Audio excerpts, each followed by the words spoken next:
Good evening, residents of Everett, Washington. I would like to call to order the Everett City Council meeting of April 6, 2022.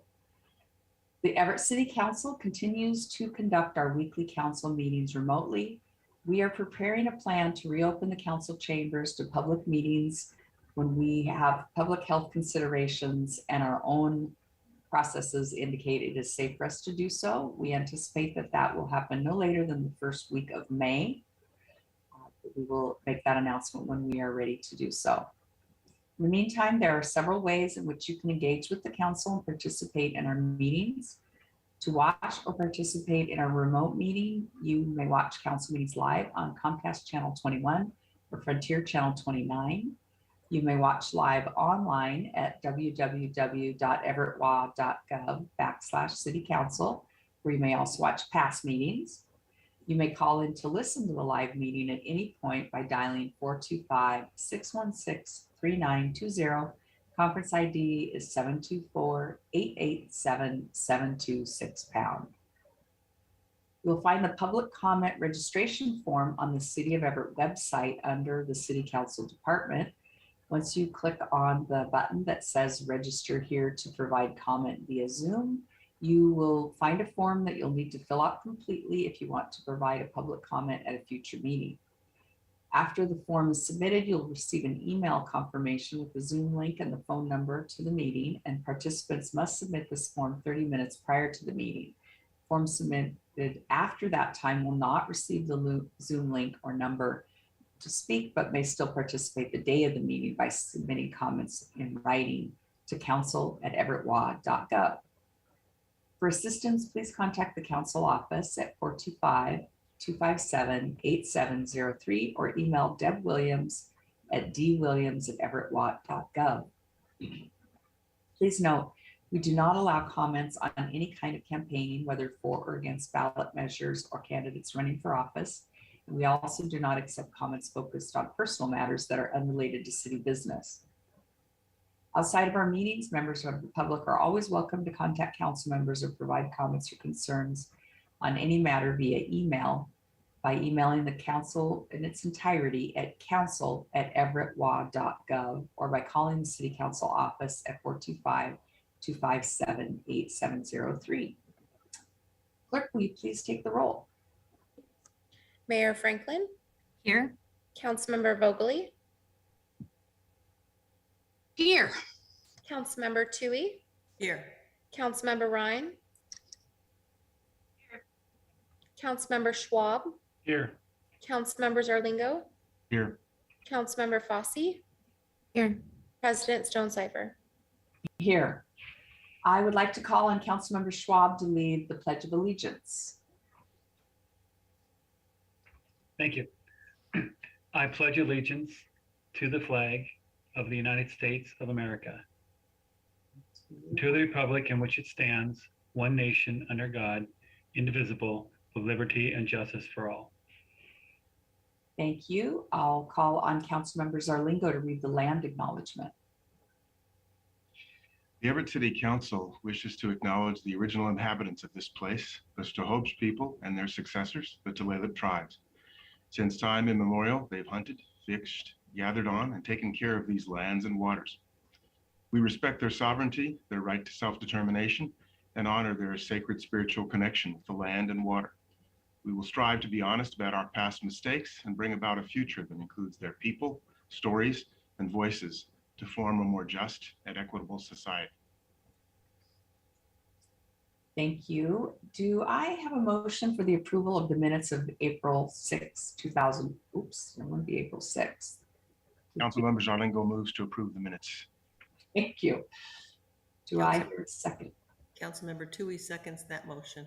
Okay, we have a motion and a second to approve the minutes of March 30th. Clerk, will you please take the roll? Councilmember Vogely. Yes. Councilmember Toohey. Yes. Councilmember Ryan. Yes. Councilmember Schwab. Yes. Councilmember Zarlingo. Yes. Councilmember Fossey. Yes. President Stonecipher. Yes. And we'll move on to Mayor's comments. Good evening, Mayor Franklin. Good evening, President Stonecipher and council members. I just wanted to thank our community for the incredible outpouring of support we received as we're all remembering and honoring Officer Rocha. The notes and kind words that our community shared and the support we received for the memorial was really heartwarming. So I just want to thank everybody. And I also know that President Stonecipher will be reading a resolution in honor of Officer Rocha tonight, and really thank the council for their support as well. And with that, I have no further comment tonight. Thank you. And before we move on to council comments and liaison reports, I'd like to introduce a resolution honoring the life of Officer Dan Rocha. This resolution has been provided to all council members, but before I read the resolution, I'm making the motion. Do I hear a second? Councilmember Tui seconds the motion. Thank you. This is a resolution of the City of Everett honoring the life, service, and sacrifice of Everett Police Officer Dan Rocha. Whereas Everett Police Officer Dan Rocha, badge number 1470, faithfully and dutifully served the people of the City of Everett. And whereas during his time with the Everett Police Department, Officer Dan Rocha was a valued member and served the Everett community with bravery. And whereas friends and community members knew Officer Dan Rocha as a committed husband and engaged father who loved his family dearly. And whereas on the afternoon of Friday, March 25th, 2022, Officer Dan Rocha was tragically killed in the line of duty. And whereas Officer Dan Rocha was honored to wear the police badge and proud to be a police officer in Everett. Now therefore be it resolved, the Everett City Council hereby recognizes the life, service, and ultimate sacrifice paid by Everett Police Officer Dan Rocha. May his death be a reminder of his selfless heroism and service to our community. Before we take the roll, I will go down the line and see what council member comments we have this evening, starting with council member Vogely. Thank you so much. And thank you to all of you who participated in writing this resolution. I was able to go to the memorial service and it was incredible. Not a dry eye in the stadium, and including mine. I mean, I think the front of my shirt was wet from tears. Anyhow, I am grateful for our law enforcement officers' service, and especially Dan Rocha. And may he rest in peace. And thank you for bringing it up. Thank you. Councilmember Tui. Yeah, thank you, Council President, for bringing this forward, and really want to thank everybody who attended and supported the City of Everett as on Monday with this ceremony, which was so moving. And we had a lot of partner agencies that were involved in this. There was so much logistics. It was so impressive, and I thank everyone who who played a part in that. And obviously want to really thank Officer Rocha for his dedication and his ultimate sacrifice to our community.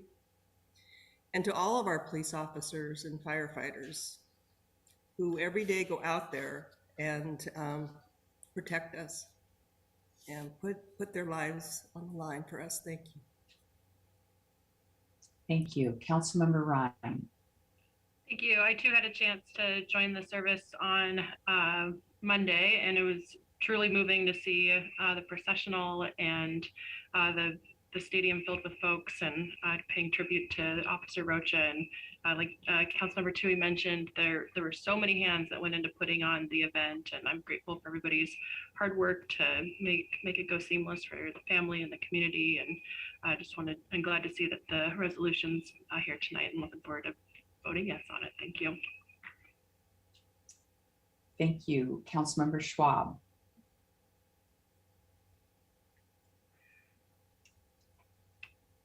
I want to thank the mayor and the chief and the family members for speaking. We lost a family member, and the recognition of this and the service just demonstrated how much support there is for our law enforcement from our community, and how close the law enforcement family is, and how important and their dedication, and how much value to have to just not only my family, but the city. So I just, I thank you. I thank the family for their ultimate sacrifice. And I thank you and recognize the family of all law enforcement and how amazing you are and amazing things that you do. Thank you. Councilmember Zarlingo. After spending some time on several occasions outside the North Precinct and attending the memorial on Monday, it's clear that so many in our community know just how much we've lost. Walking to the memorial on Monday, I felt a sense of community and common purpose, building resolve to try to summon more of that at other times, not only when we're dealing with this kind of tragedy. From all I heard about Officer Dan Rocha, I think he'd want that too.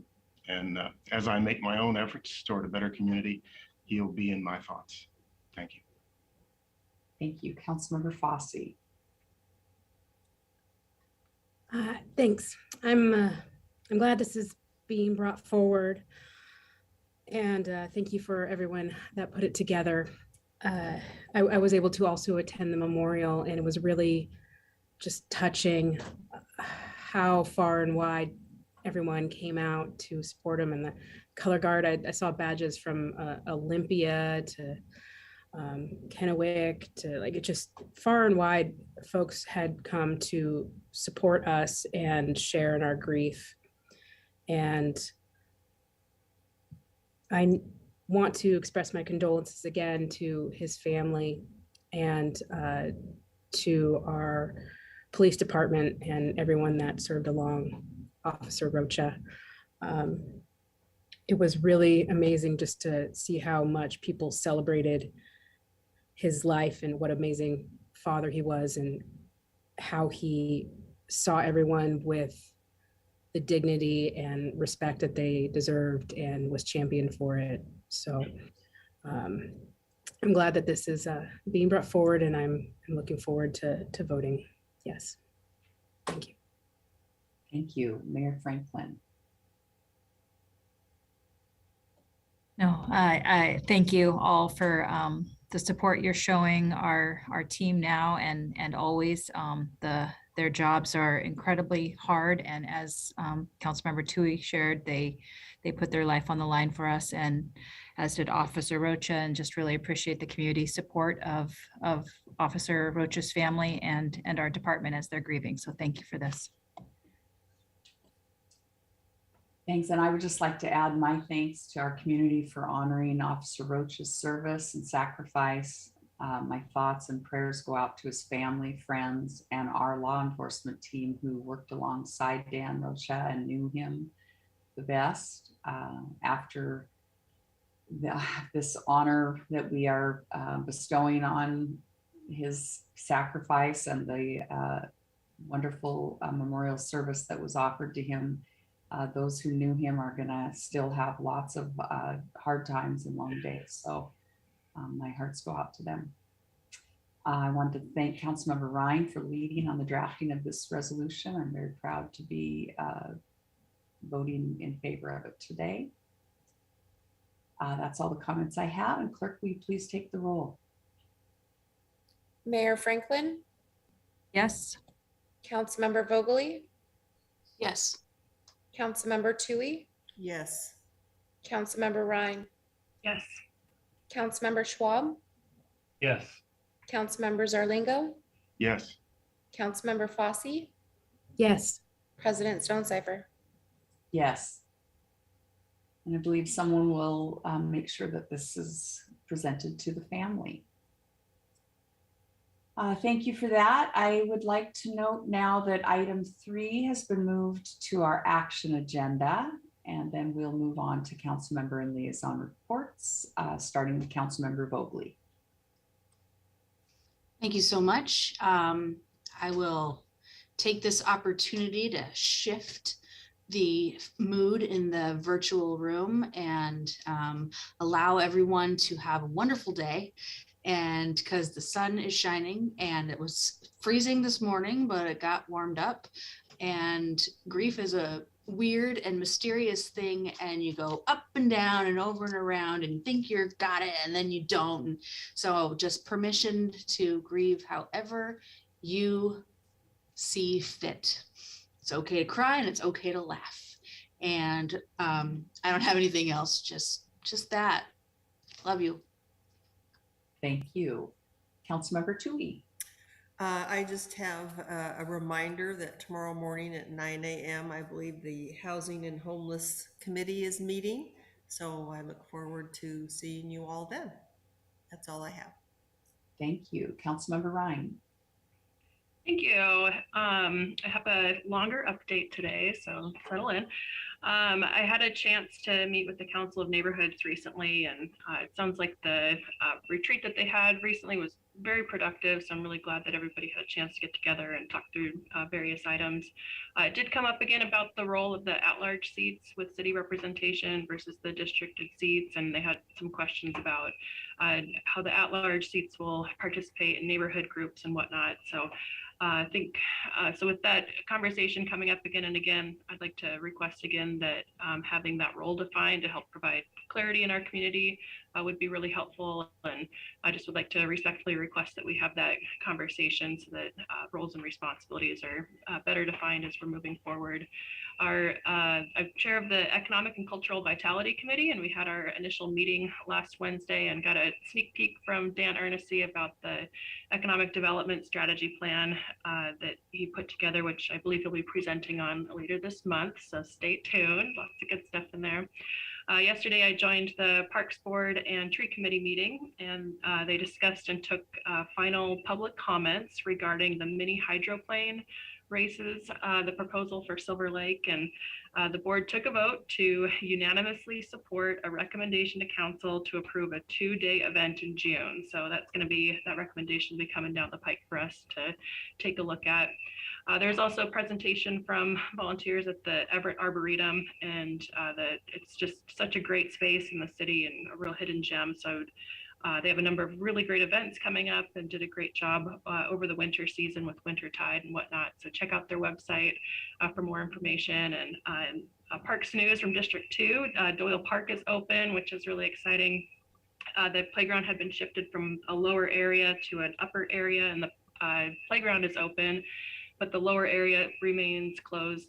Parks and Public Works are working on regrading the area to help with some drainage issues. So I think it's plans on being open later this year though. Today I had a chance to speak at the Everett Senior Center, which is now run by the Volunteers of America Western Washington. And I'm really excited about this partnership that the city has with the VOA to help reopen the doors at the Senior Center. And I know that the VOA, they've been doing a really amazing job putting in the loving care to support the center and support the seniors that go there. And I missed out on my chance today to play table tennis. So next time I'm there, I'll have to get on that. And last, I wanted to mention that this week through April 9th is National Library Week. Mayor Franklin issued a proclamation, and just wanted to acknowledge how important libraries are in our community and what a great job Everett Public Library is doing in our community as well.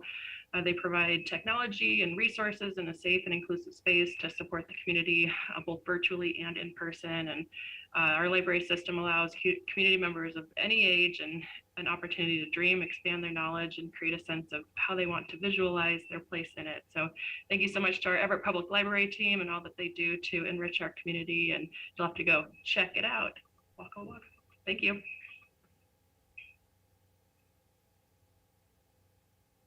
Oops.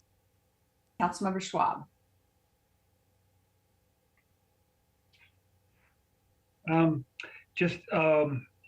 Real briefly, I just want to thank the mayor. Considering everything this week, she still gave a wonderful presentation at the Snohomish County Economic Alliance of the State of Everett.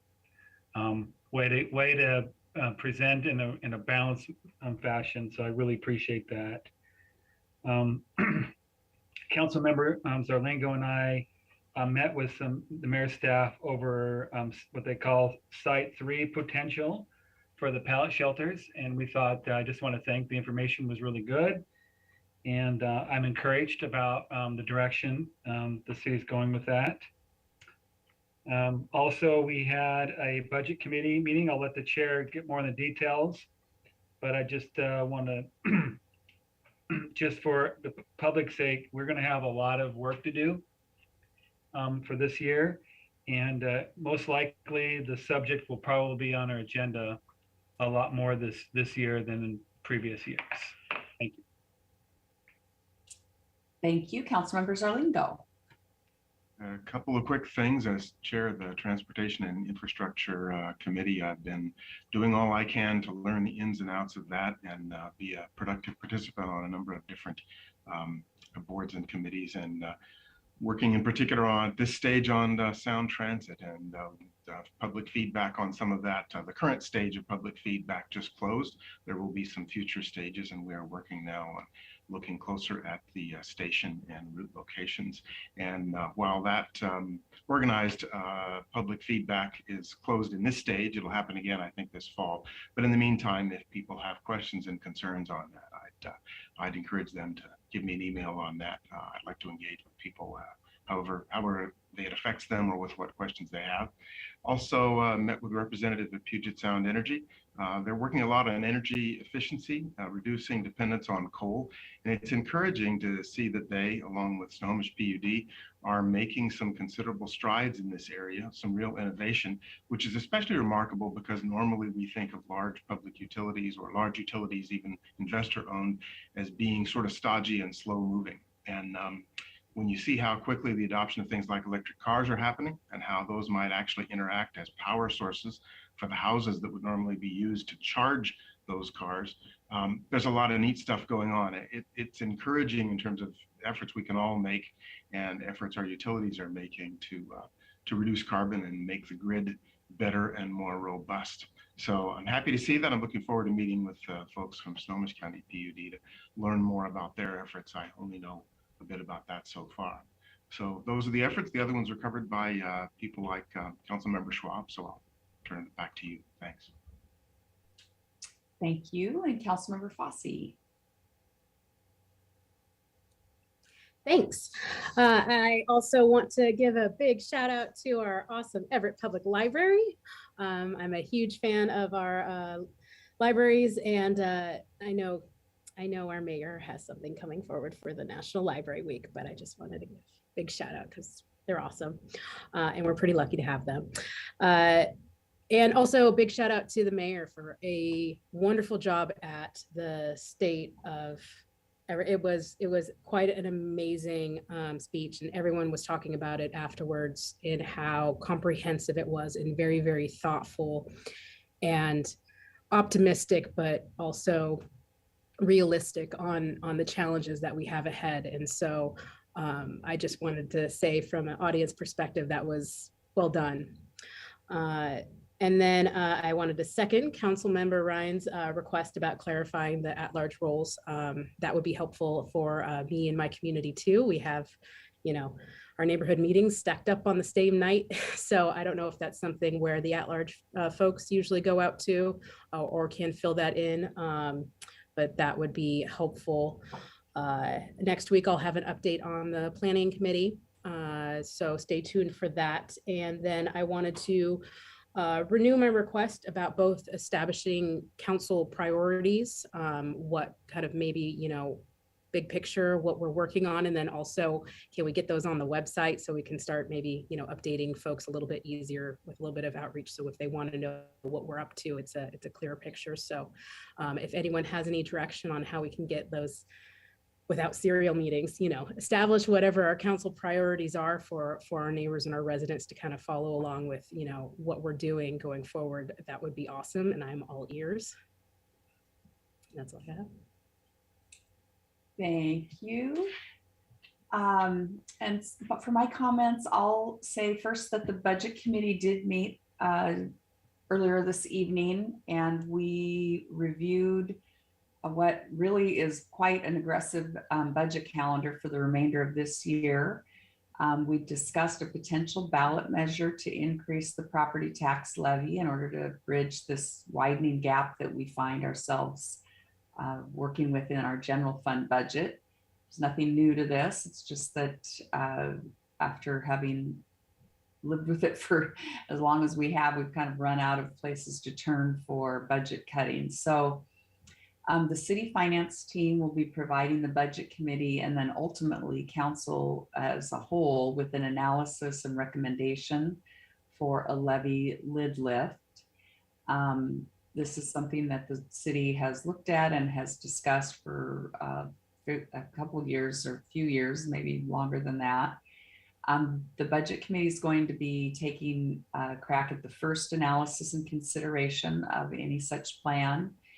And just want to note that if we are going to be able to bridge the financial gap for the 2023 budget, we need to take action before the end of June to get any kind of levy lid lift on the ballot in November. So there was a great budget calendar, again, very aggressive calendar that included the briefings that will, key briefings that will be coming to the City Council Committee of the Whole. And so we just want to make sure that you're kept up to date. So you'll see that coming from Susie Haugen, the city's finance director, and her team. So you'll receive the budget calendar, and then there is also information that was generated several years ago, right before COVID, probably right at the beginning of 2020 at a council retreat. That was a pretty great memo that looked at all the different potential revenue generating ideas, levy lid lift, library consolidation with other library services, the Regional Fire Authority, parks, ballot measures, municipal parks district. There was just all these ideas that were generated mostly by the community as well as the administration at the time. And those were all sort of vetted and evaluated. So it's a great memo, gives a lot of good background information. Some of the numbers may need to be updated in it, but it does give a good analysis of how we looked through these different revenue generating measures. So you're going to receive that. It's going to be a lot of information. If you have time to review it or have any questions in advance, of course, you always can contact Susie. And but as a whole, that will be sort of the basis on what the information that you'll be receiving coming forward in the future will be based on, essentially. And then I just want to take a brief moment to address the question of the role of the at-large positions of council, having being one of the two, Councilmember Toohey, the other one. We are the at-large position, so we don't have a district. We represent all of the city equally. We have been working on getting on our calendar. We have on our calendar all of the neighborhood association meetings. And I believe we've been trying to get some traction on getting on the Council of Neighborhoods agenda so that we can talk about that. I don't know if both of us will go or one of us. And we are also reaching out to different neighborhood chairs. I know Deb Williams has been trying to work on that along with all her other responsibilities, but to reach out to neighborhood chairs to find out when would be convenient times for us to attend their neighborhood meetings. And we're going to try to break up those meetings so that we aren't attending all of them. Some of them, as you have noted, meet the same night. So just to say, we're working on a plan, but in general, I would just say that any council member has a responsibility to be responsive to the community that we serve. And so, just as any council member could attend any neighborhood meeting, I don't think it needs to be restricted only to the ones that you represent, because there's a lot of good information that comes from learning about what's going on in other neighborhoods as well, since they often affect the city as a whole. So anyway, just to say, we're working on a plan, but the role of the at-large positions is to represent all of those neighborhoods. So they should feel free to reach out to us on any matter that they find of concern. And again, we'll try to get to the Council of Neighborhoods in the next month or so to let them know that we're available to them. As for council priorities, I think that we were hoping that the committees would sort of set priorities at those committee levels, and that would form the basis of any priorities. I don't know that we have council priorities established at this point to put on any website, absent any information from the committees. I think that each committee should set its work plan and agenda for the year. And we can, of course, have a briefing at the main council meeting. And then out of that briefing, I would imagine that would help sort of put structure around what the goals and priorities are for this given year. So if anyone thinks of anything different other than that, I'm happy to discuss that. But as I said, I don't think we really have any council priorities as a whole at this point. It will be more committee specific. Can I jump in there, President Stonecipher? This is Mayor Franklin. The previous council set council priorities, and that was when we had a very different structure. We had liaison assignments rather than committees. And so we had a retreat and set council priorities together and kind of work through those with the liaison assignments. And again, as President Stonecipher just said, I think the expectation is that the committees are all working on the priorities. Obviously, the budget committee just kind of shared the priority that they'll be working on this year. And I know each of the committees, and with 8 of them, that's plenty of priorities for us as a group to manage on top of the work that the city is doing to just run operations. So I think that is a good structure, at least for now, until you have another retreat where you might want to dig into that more. Thank you. And I see Councilmember Zarlingo's hand is up.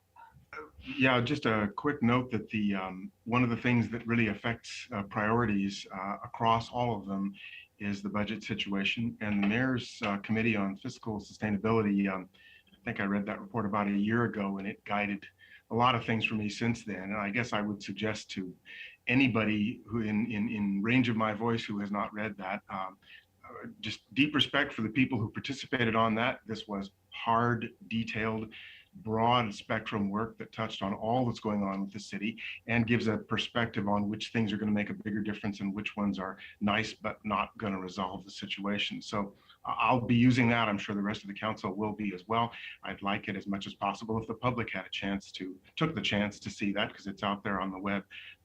Some updates on it, but I don't think anything fundamentally changes. It's just a great document and reflective of some really public spirited citizens out there who serve their city well in that. I'd like to take maximum advantage of that and highlight the contribution it made. Thank you. I think that's all for council comments. Do we have an update from administration this evening? Thank you, Council President Stonecipher. There is no administrative update tonight. Thank you. And City Attorney Hall, do you have anything for us this evening? Thank you, Council President. I don't have anything new to report, and we are not requesting an executive session tonight. Thank you. Deb Williams, have we received any comments from the community for public comment? Good evening, President Stonecipher. I have received written comments from the Fleet Reserve Board of Governors and Manager Cheryl Harder on the closure of parking for bicycle lanes on Madison, from Louis Barbino, Juan Perales, Paul Benz, Ryan Weber, Michelle Stewart, Demi Chatters, and Brock Howell on item 10. I also received a comment from Joe Kunzer on item 11. I've provided all these comments to Administration Council and the clerk to be part of the permanent record. I also have several people signed up to speak. Some are wishing to speak when the matter is called, and some are wishing to speak under public comment. When I call your name, please turn on your camera if possible, unmute yourself, and give your name and city for the record. Please remember to limit your comments to 3 minutes. At 30 seconds, I will ask you to wrap up. I will begin with Eldon Luau. Mr. Luau?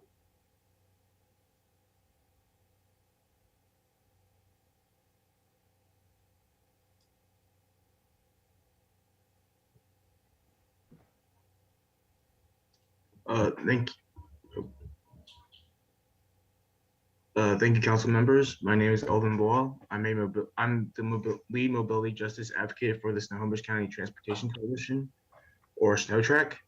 Snotrack advocates for connecting people and communities in Snohomish County and beyond with safe, equitable, and accessible transportation. We focus on mobility needs for people of color, low-income disabilities, and older ages. Snotrack supports Everett Public Works proposal for automated traffic cameras at school zones and 6 high-priority intersections. The cameras will help make our streets safer. In the last 2 years, the numbers of traffic collisions resulting in serious injuries and fatalities has increased substantially in the county and state. Automated enforcement helps ensure much greater compliance with traffic laws. In Seattle, cameras help reduce speeding violations within school zones by 70% from 2013 to 2019. There are important equity considerations too. First, the financial penalty goes on the vehicle, not the driver, so people who rely on driving are not at risk of having their license suspended. Cameras also remove police interactions from traffic stops, helping to eliminate potential racial disproportionate outcomes in the enforcement and reducing the risk for the officers and people involved. Snotrack views this as one of the first steps towards creating a safer transportation system. While traffic cameras are effective in addressing traffic violations, they are only a harm reduction strategy when the street itself needs to be made safer. In the future, Snotrack recommends the revenue from traffic cameras to be dedicated to street safety projects in the neighborhoods of these cameras so that eventually photo enforcement is no longer required. Another way to make automatic cameras enforcement more equitable is to structure the fines based on income. The Washington State Traffic Safety Commission strongly supports the use of automated enforcement, and the state legislature just recently greatly expanded the authorized use of speed cameras. Snotrack looks forward to the implementation of Everett Public Works proposal, and we hope to see it expand and improve upon in the future. Thank you, City of Everett. Thank you, City of Everett's continued commitment to making our community healthier and safer. Thank you very much. I appreciate it. Demi Chatters, please begin by giving your name and city for the record. Demi?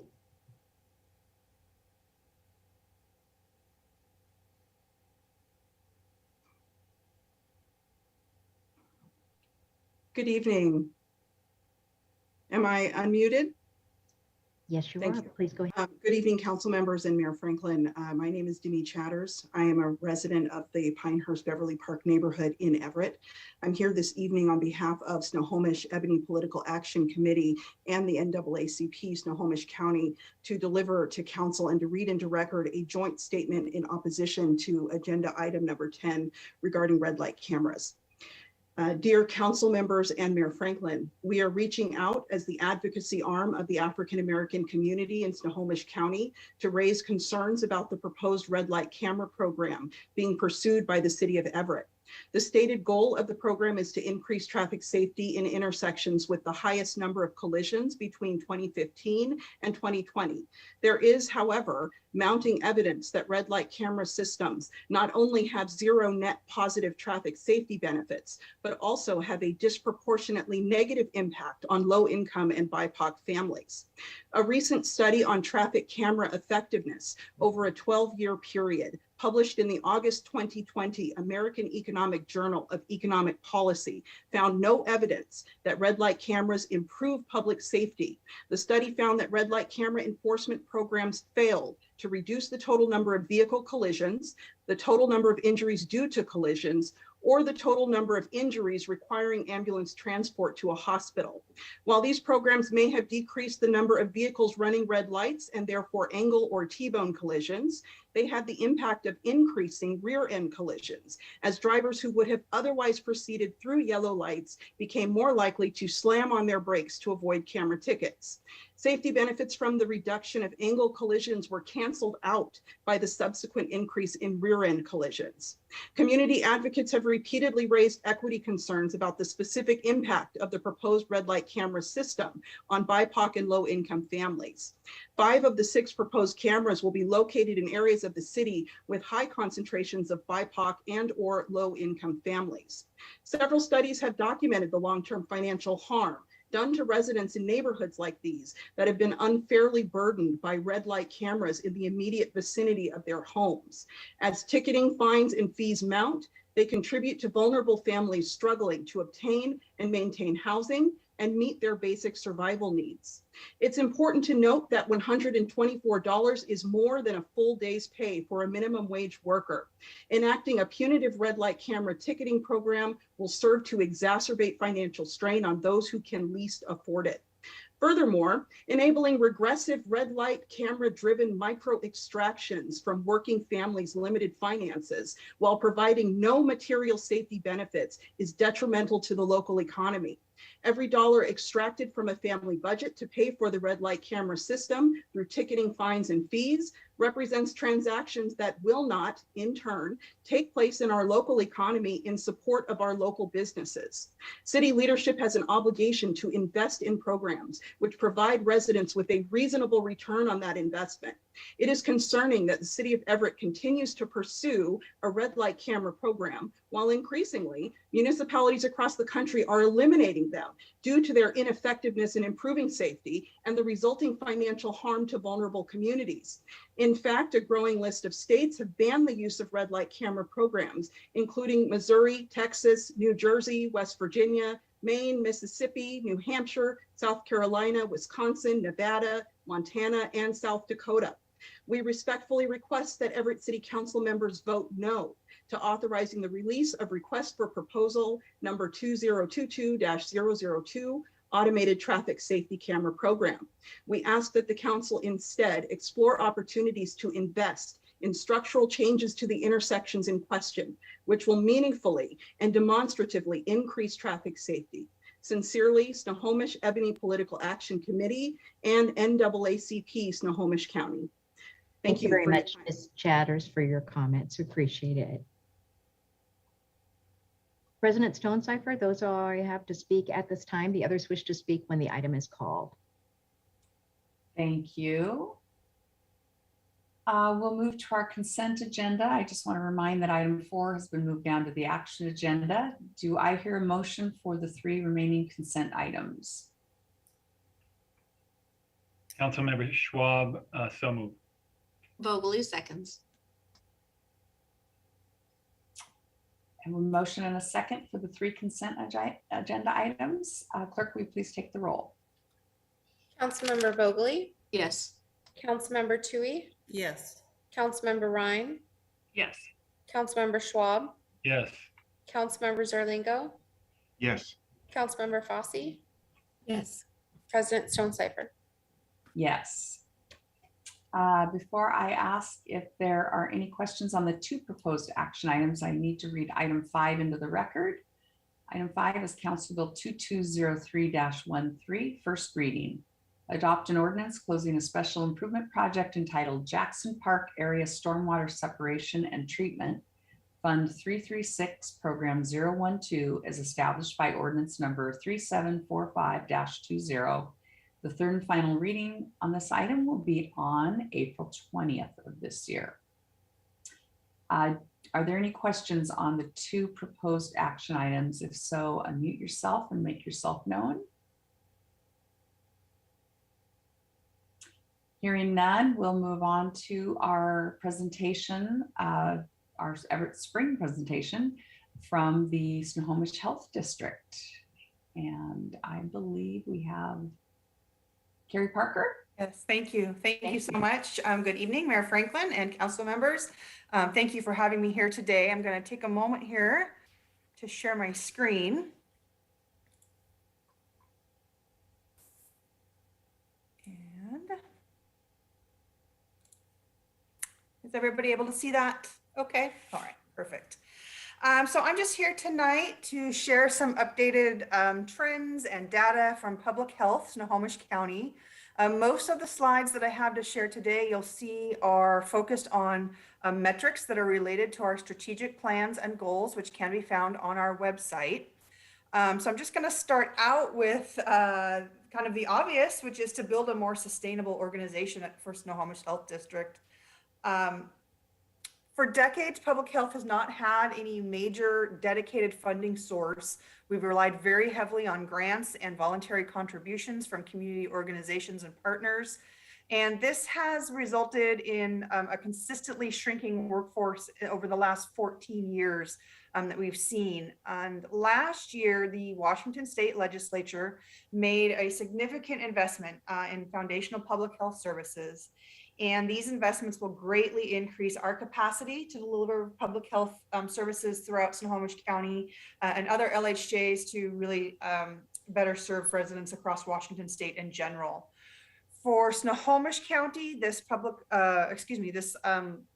funding included $3.15 million for this year and next year, so a total award of $6.3 million for the 221 to 223 biennium.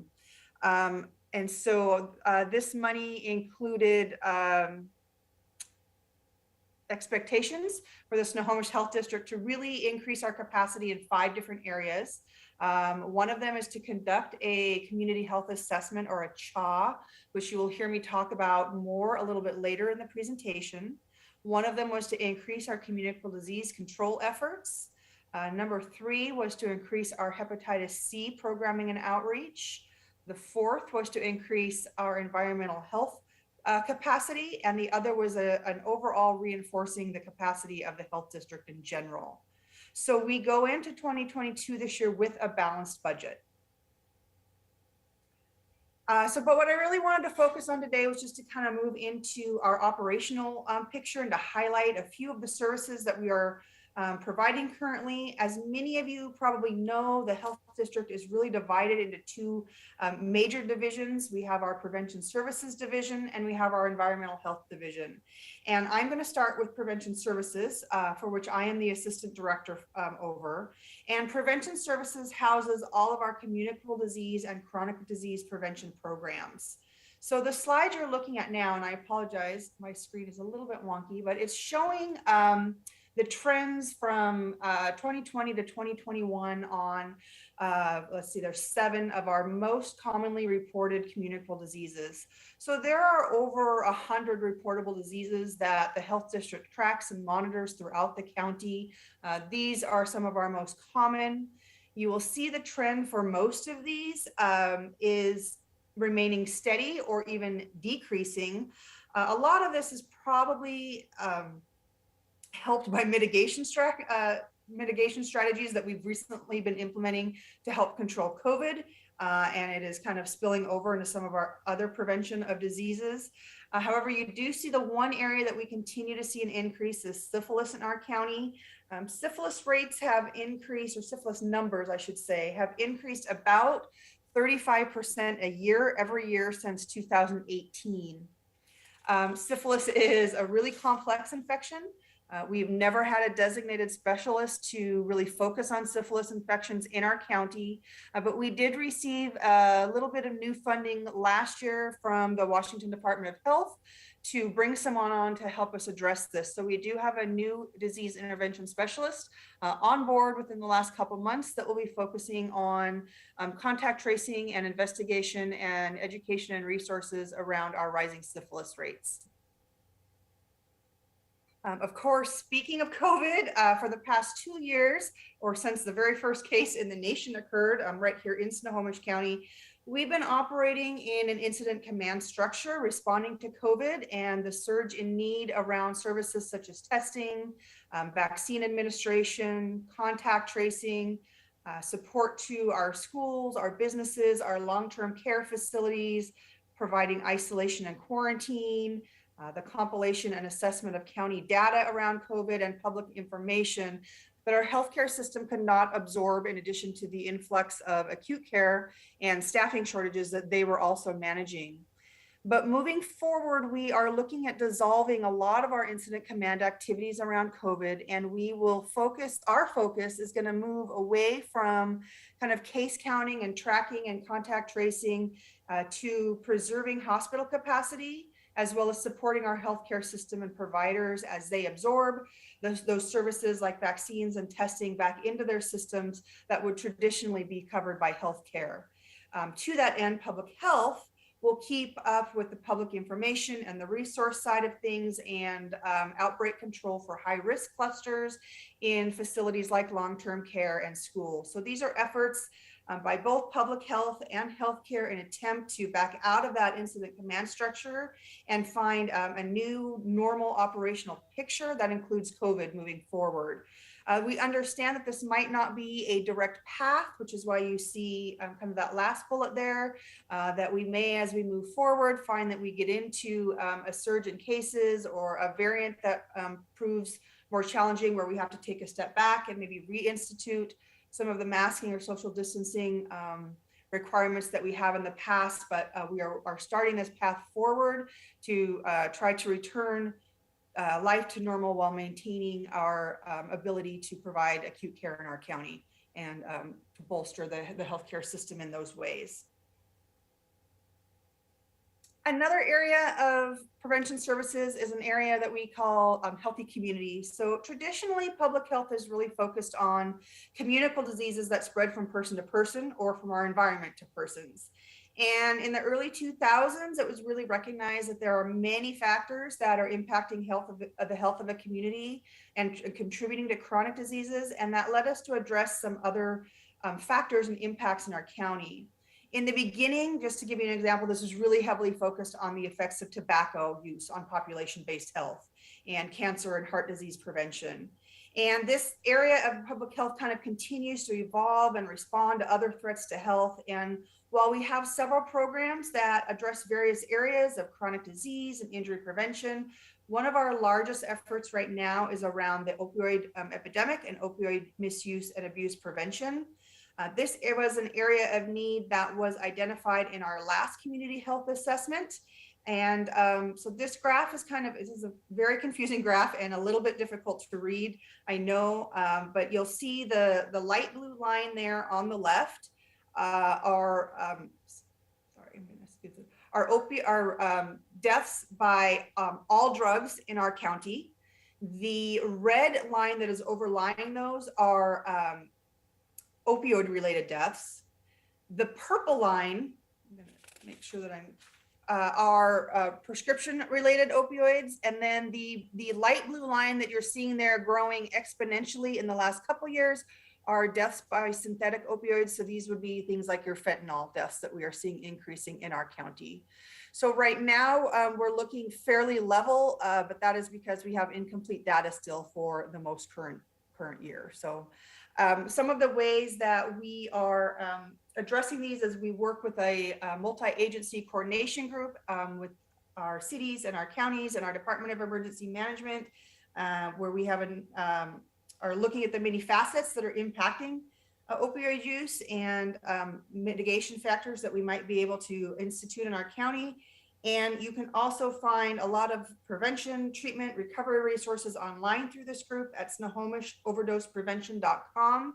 If you haven't visited that website, I would highly encourage you to familiarize yourself with that resource in our county as well. Given this data, we were really excited this year that the House Bill 1074 this year passed, allowing local public health agencies to establish what's called an adult fatality review committee. This is something that we've been doing for years for child death reviews, but this scope will be focused on deaths that were due to suicide, substance abuse, or overuse or withdrawal in the county. And what this does is it brings together a review panel, which would include the medical examiner's office, public health, law enforcement, healthcare, Snohomish County Human Resources, treatment and recovery providers, and others to review the data that's really fueling that chart that I had on the previous slide, and try to identify trainings or policies or programs that can be done to help similar deaths from continuing to happen. Kind of as a side note, we've been doing this process for many, many years for child death reviews and reviewing accidental deaths in children under 18. So this is where interventions that we're very used to now, like seatbelt laws and bicycle helmet laws, were first identified and put into place as new policies. So we're looking forward to applying this same model and the same experience to improve our what we're seeing as far as our suicide and overdose deaths trends in the county in adults as well. So moving to the other division of public health and looking at what some of our environmental health metrics do, or our programs that are addressing conditions in our land, our food, and our water that cause disease to spread in the county. This slide that you're seeing here are actually trends just specific for Everett, not for the county as a whole. So in 2021, we issued almost 950 food permits within the city of Everett, conducted 1,163 food inspections, responded to 116 food complaints within the city limits.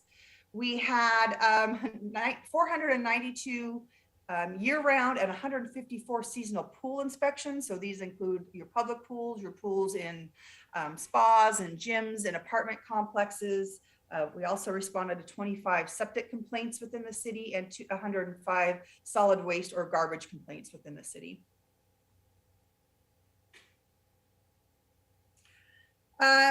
So this is just a kind of a bullet point of some of the other highlights within environmental health. We have new resources that are coming online due to the state funds that I mentioned on the first slide. We've been working for several years on ongoing initiatives to digitize our paper records and make those more efficient.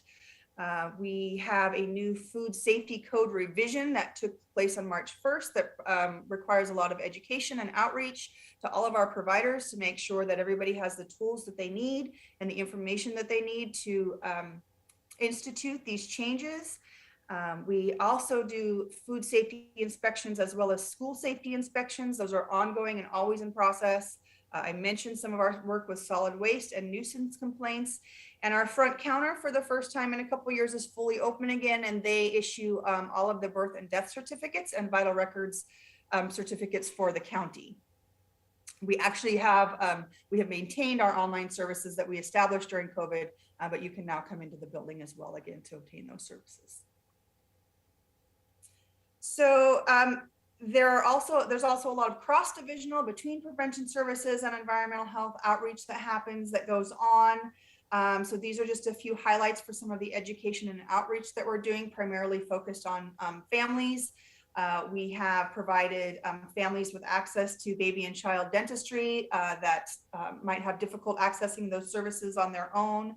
We have done over 600 child care consultations in 2021. So this is going out to child cares and helping them with everything from their health plans to their disaster plans to outbreak response to working with children who have special health care needs or food allergies, any of those types of issues. We will consult. We have a nurse, an environmental health specialist, and a behavioral health specialist that work with child carers around our county. We have done services for almost 1,200 families with children with special health care needs. STARS courses are courses that educators and child care providers can use in order to keep their licenses up to date. So we do provide STARS approved courses for both elementary teachers as well as child care providers. And we have reached almost 4,000 people with some oral health outreach as well.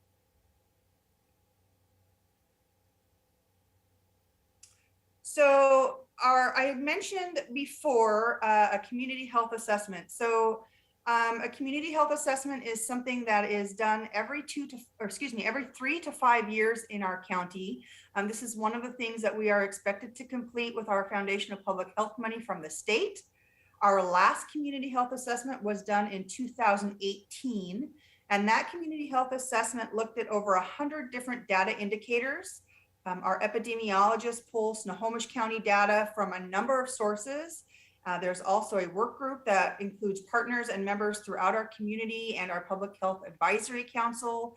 They review all of the data they collect by theme, and they narrow down the list through community stakeholder meetings to further identify the top 2 to 3 issues that are impacting the health of Snohomish County residents, or that are of most value to Snohomish County residents. And from those priorities that they identify, we will create with partners what's called a community health assessment, which always follows up a CHA, or excuse me, a community health improvement plan, which always follows up the CHA.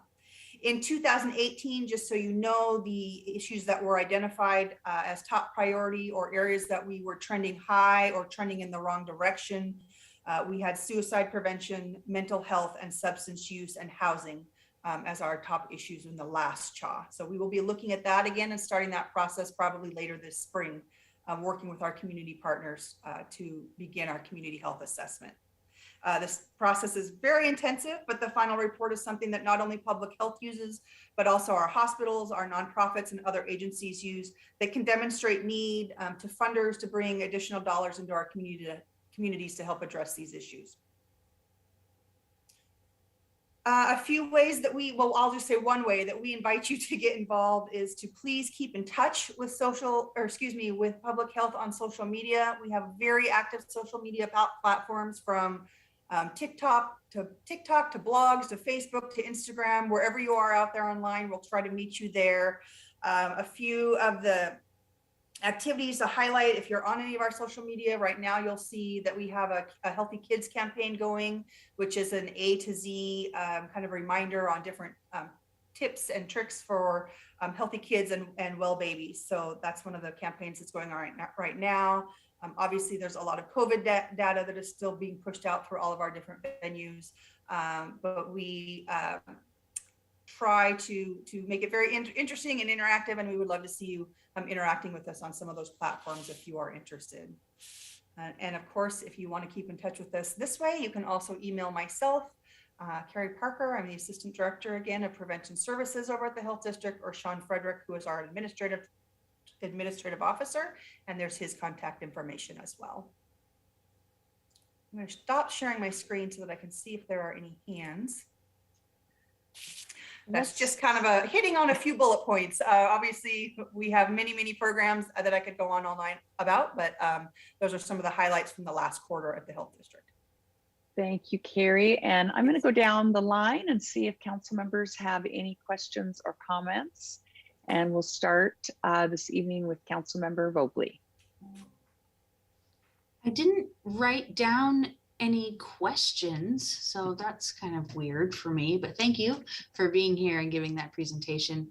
I'm going to just give my vote with the CHA that it's still going to be suicide, mental health, substance use, and housing. So it's tough out there. Thank you for doing the work. There was some question that I had, but I didn't write it down. I'm sorry, but I have your You have my contact information, and I welcome questions that way as well. Thank you, Carrie. Appreciate your work. Thank you. Thank you. And Councilmember Toohey. Yeah, I just want to thank Carrie for that great presentation, and just want to thank the Snohomish Health District for the last couple of years. I know you guys have really worked hard and been on overload, so really appreciate everything you did. And I know I used your website a lot with COVID, so thank you for that. Our comms people have been amazing through this, so Yeah. I will share that with them. Yeah, thank you. Thank you. And Councilmember Ryan. Thank you, Carrie. I have a question for you. So on the communicable diseases slide, you had mentioned that there were some responses to COVID that have also impacted some of the case numbers for communicable diseases. So I was wondering where that, could you give some examples of where that crossover is? Yeah, so for example, the last 2 years, especially the first year of COVID, we did not have a flu season because things like masking, restrictions on traveling, restrictions on events really prevented a lot of the other diseases that we would typically respond to. So we saw a lot of very low levels of lower levels than we would typically see of hepatitis transmission, flu transmission. We didn't see any outbreaks of things like measles that we would typically see related to school being in session. So the mitigation factors that we were taking to help curb COVID kind of had the side effect of reducing a lot of the rates of our other communicable diseases as well. We are starting to see that kind of, as we get back out into public and in large groups and take the masks off, we're starting to see those being reported back in as well, as expected. Mm-hmm. Great. Yeah, I just wanted to send a shout out to the whole health district team, with the very first case of COVID being right here at Providence, and you guys have the distinct honor of being the longest responding health district in the nation. So I know that we've, my day job worked really closely with the health district, and just really proud of all the work that you guys have done. And the work that you guys have done has also become a model for other health districts to follow. So I think that is just something we should be boasting about all the time. So great work, everybody. And Thank you. I appreciate that. Thank you. Councilmember Schwab. Thank you for the presentation. Great job, great work. No other comments. Thank you. Thank you. Councilmember Zerlingo. As a member of the Board of Health, I've gotten a chance in recent months to get to know the team a little bit, see how they work, and I have been very impressed. A group that, as Councilmember Tui had said, we have come to rely on in times where there's so many different sources of data and so many different opinions and studies. It's been nice to have a local health district that's well versed, well targeted, and again, that we can rely on. So thank you for the presentation. I think it answered the questions that I had, and I look forward to learning more. Thank you. Thank you. Councilmember Fossey. Thanks. Yeah, I wanted to just thank you for the wonderful presentation and the Snohomish Health District overall, and your staff there for all your hard work the last couple of weird years that we've had. I know a lot of times that can be a thankless job in some of these environments, and I want to second Councilmember Ryan's comments about our health district team being exemplary. Even at the legislative level, when I was there, it was a well-known thing that here. So just thank you to you and all the staff that are there, and it's a shame about the syphilis, and so good luck, and yeah, keep us updated with that. Thank you. Thank you. And I will just add my thanks to you for giving us this great update, Carrie. I think it's been so interesting to see how the winds have changed in terms of public health at a time that we are coming out of with probably one of the largest public health crises for sure of this generation. And we're finally understanding the impact that that underfunding of health districts, not just in our state, but really in our nation and our whole consciousness has really wrought on us. It took us time to get our feet under us and really respond in a meaningful way to the COVID pandemic at a time when other industrialized nations who do regularly invest in public health were much quicker at responding. So I hope that I was glad to see the legislature improve funding, but at the end of the day, if we don't fund public health, we are just only one more pandemic away from being kind of right back where we were at square one. So I'm glad to hear of your additional funding. One question I have is pre-COVID, really, there was quite a bit of program cutting and restructuring at the health district. And unfortunately, many of those programs involved new mother-baby programs. I'm wondering, has any funding been identified to help you restore some of those programs in our community? Because I know they were certainly effective at keeping babies and families, mothers with mental health issues as well, identifying those early and making sure that everyone was healthy as they went through that postpartum period. Yeah, great question. We do still have some of those programs, but as you mentioned, they have been stripped really to the bare bones. Several of them have also been contracted out to other agencies to try to kind of bolster the capacity in the community. We did not receive any maternal child health dollars in this biennium for the Foundation of Public Health funding, though we are expecting those funds, some to come back in the 2024-25 biennium.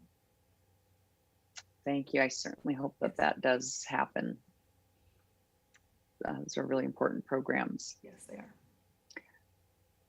That's all the questions from council. Thank you, Carrie, for being here this evening. We appreciate your information and your good work. Keep it up. Thank you. My pleasure. Have a wonderful evening. Thanks, you too.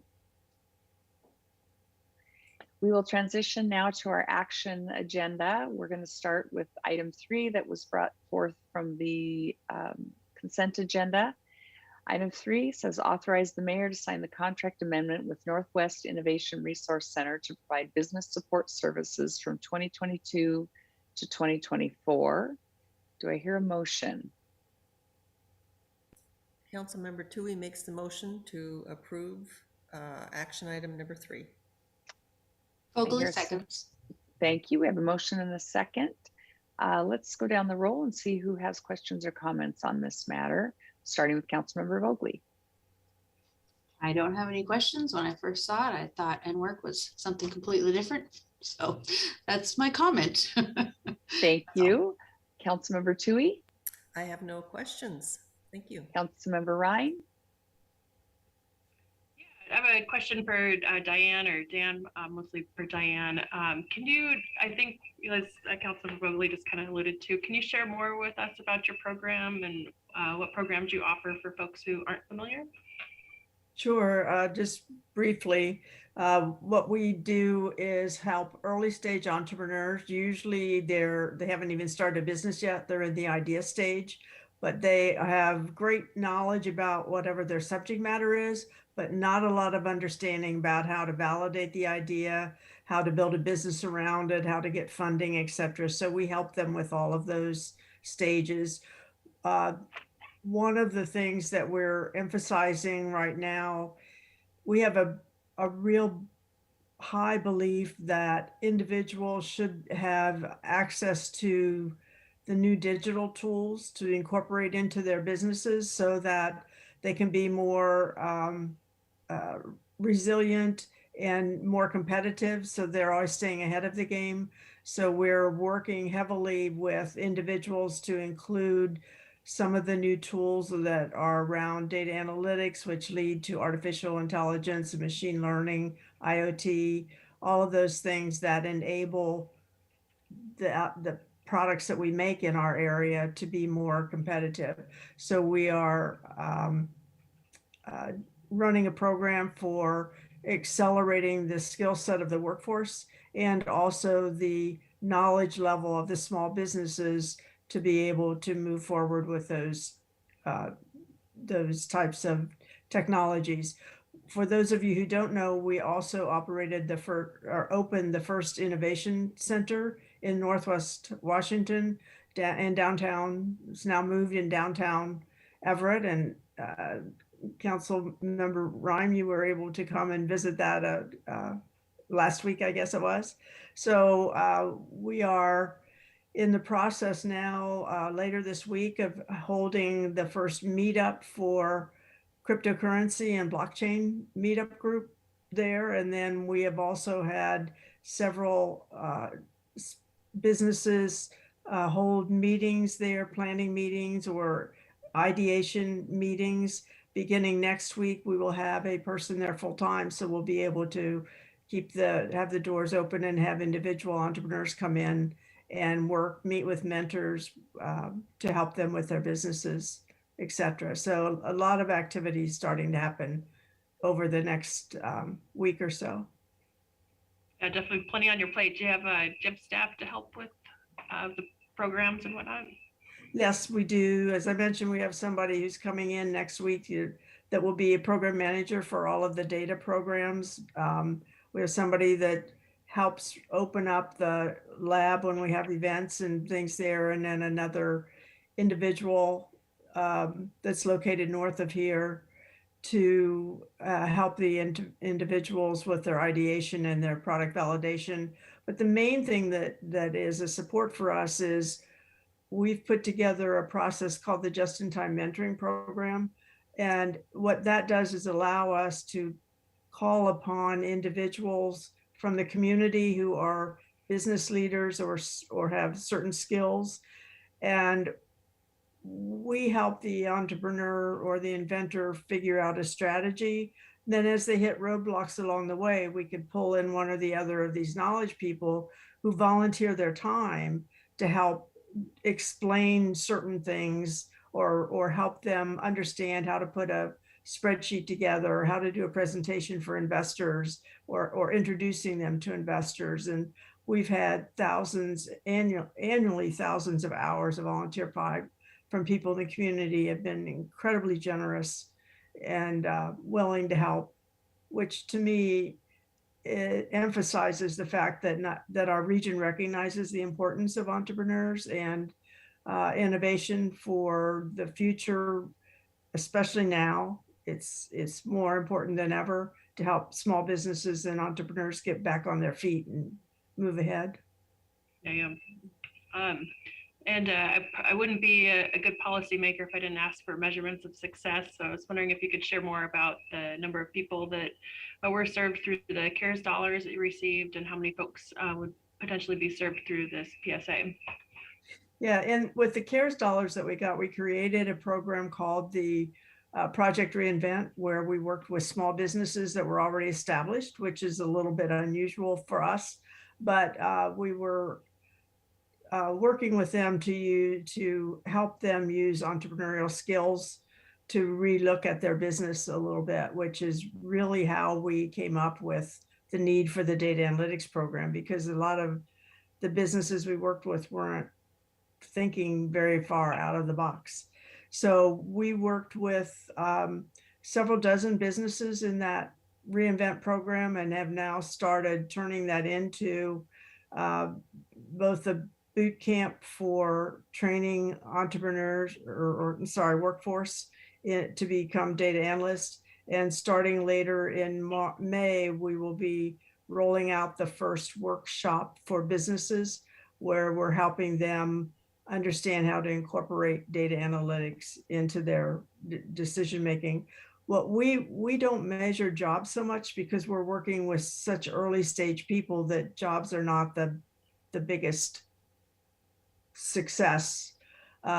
We measure more investment dollars that are brought in to help entrepreneurs start up their businesses, and the number of products that are brought to the market, either through invention or services that are started with the individuals.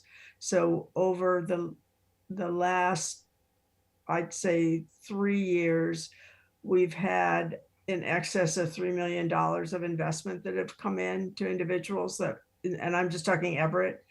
I didn't mention before that we work in 5 counties, because there are no organizations north of Seattle all the way up to the Canadian border that help early stage entrepreneurs with that are innovative entrepreneurs. So there's in excess of 20 million if you look at the 5 counties, but in Everett itself, it's about 3 million of investment dollars that we've brought in. Great. I think, yes, Dan, hands up. Just wanted to emphasize that largely Diane's programs are free of charge for those who are served. Right. Thank you. Well, that concludes my questions. Thank you. Thank you. We'll move to Councilmember Schwab. Thanks for the thorough response to the questions. I have nothing else. Thank you. You, Councilmember Zerlingo. I think Councilmember Ryan asked several of the questions I had. That sheds a lot more light on this. I'm happy to hear about this. And in previous lifetimes, as an employee and as a consultant, I worked with a lot of technology companies, some as startups, and realized pretty clearly, especially as I got more experience myself, that there was a lot of great technology out there and a lot of technology experts, but making that transition to an effective, successful business took a different perspective. And so I'm happy to see us assisting that, because I think that's one of the highest leverage things we can do. It reminds me of a term I haven't heard in years. It was a group called SCORE. I think it was the Service Corps of Retired Executives or something like that, if I remember the acronym.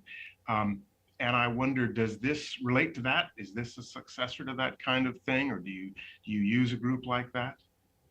We interact with them. There is still SCORE does still exist. It's a paid for out of federal dollars with SBA dollars. And you're right, it's the I don't remember it all, but it is Organization of Retired Executives.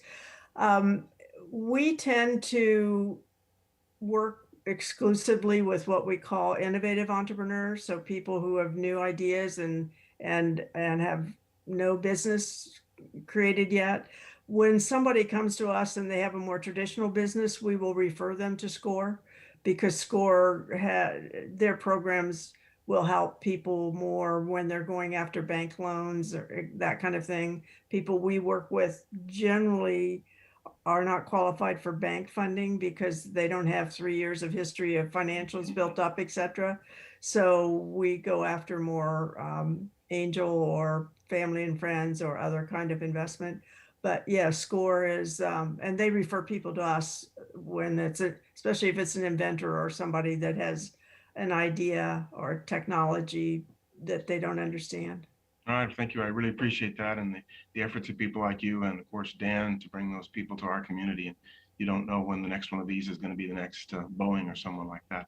I Thanks. know it's always hard to make a judgment when somebody comes with an idea and you think, oh, that's just really kind of crazy. But then I always say, well, somebody made $1 million off of pet rocks. So, you know. Well, I think it's gratifying to me that Everett is a place where people who have those kind of ideas are welcomed and given a nudge and a nod and a hand up when they need it. And that's both organizations like yours and then people like Dan and the administration team. I'm really happy to see that. Yeah, it's increasingly more enthusiasm on the parts of young individuals coming to work with us and businesses. So it's turning out to be a really great city to be supporting entrepreneurs in. We'll call upon you to help mentor. Thank you. Thank you. And I'll just say, Diane, thank you for being here this evening. And I'm really happy to support this. I've visited your location, as you know, and I think we probably don't know all the businesses that were touched by your organization that are thriving in our community, including the wonderful coffee shop across the street from City Hall, and we all are happy that it's there. I'm glad to see that you're located downtown now. I think having that proximity to our downtown core is really important for us, and happy to see that you're going to continue to provide some business support services for us. Great, thank you. With that, I'll ask clerk, will you please take the I roll? have some questions. Can I ask some? Oh my gosh, did I miss you? Yeah, no worries. I'm so sorry. Yes, Councilmember Fossey, please. Awesome. My apologies. I just want to preface, like, it's awesome that you're doing this work and supporting entrepreneurs and small businesses, and that's an amazing space that you work in that I don't hear too much about. And you were talking about generally the folks that you're working for wouldn't normally qualify for those big bank loans, aside from the coffee shop President Stonecipher was referencing. What are some of the other entities or measures of success that maybe that you could share to kind of give us an idea of who this is kind of benefiting aside from the general community? So one of the examples of entrepreneurs we worked with, you may have remembered from a couple of years ago, there was actually a firefighter from Everett and his partner, who was an engineering partner. They had a company called Life Door, and they invented a product that goes on the back of the door. And if the smoke alarm goes off, it will automatically shut the door. And they had incredibly vivid pictures about rooms that were burned just beyond imagination because the door was open, versus the room right next to it where the door was shut and people were survived, etc. So we worked with them to help them get investment in their company, which they did, and they were able to hire people and start manufacturing and selling these. So it was not only something that they invented and got publicity for. They were on TV, et cetera, which bode well for Everett to get a little bit of prep there. But it was a good example of what types of innovation we have in Everett and Snohomish County and North. It's not a phone app that, you know, might be fun and make some money, but this is a really useful, meaningful, save life kind of a product. And those are the kinds of things that we tend to see mostly. People coming to us are a little bit older. They have some life or some business experience. They have an idea. They just don't know where to go with it. They don't know how to get funding for it. So the majority of people that we work with are those individuals. We also help in some cases with some just people that have a lot of potential but are struggling. For example, we've been working with the Everett Royals team to get organized because they have so much potential and they don't know how to go about getting organized in order to get enough funding to move forward. So that's a little bit unusual for us, but we have several mentors who are interested in helping them put their financials together and put together a funding plan and strategy that so they can move forward. So it's a wide variety of individuals we get to work with. So it's kind of fun that way. One day we'll be talking about cryptocurrency, and the next day we'll be helping some farmer with an invention they're making for helping their irrigation equipment work better. So it's fun. Yeah. Yeah, I'll probably need to go to your class on the cryptocurrency and figure out what the heck that is. As far as like outreach and advertising, how do folks usually, you draw them in? How do they usually hear about you? We do some presentations. We had to kind of curtail all of that during COVID, but we're tomorrow actually sending out the announcements where we're kicking those back in again. So we have a fairly large mailing list. We do a lot of social media. We've been supported very well by all the communications directors from the cities and the counties that then will repost on their websites or their mailings for activities that we have. And once people come in and hear a presentation or see that we exist, then they'll call and they'll ask about us. Most of our contacts actually come from references. Somebody will say, oh, you know, you should go talk to these people because they can help you. So it's kind of word of mouth, but also social media and newsletters, that kind of thing. Okay, that's interesting. Okay, as far as, do you keep track at all as far as, I guess, you know, the main number of people that are reaching out? Is it usually like, you know, getting phone calls, or you said it's points of reference? A number of inquiries, we do keep track of that, and then how many people we actually work with as opposed to people we refer to somebody else, some other organization that's a better fit for them. Okay. I know that it's always a goal and a struggle to, you know, make sure like outreach and everything is making sure that we're kind of hitting all the demographics, especially like underrepresented communities in our business community. Would you say that you have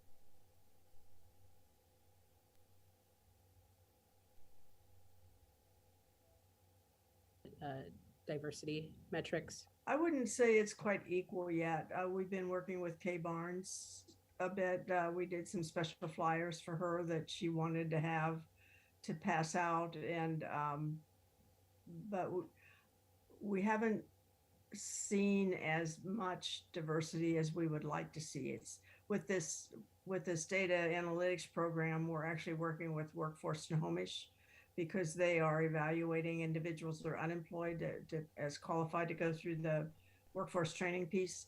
And that particular group, we're in week 8 today, is very diverse. It's half and half male, female, but it's also got a lot of other diversity into the group as well. So I think we'll start to see some improvement in those statistics.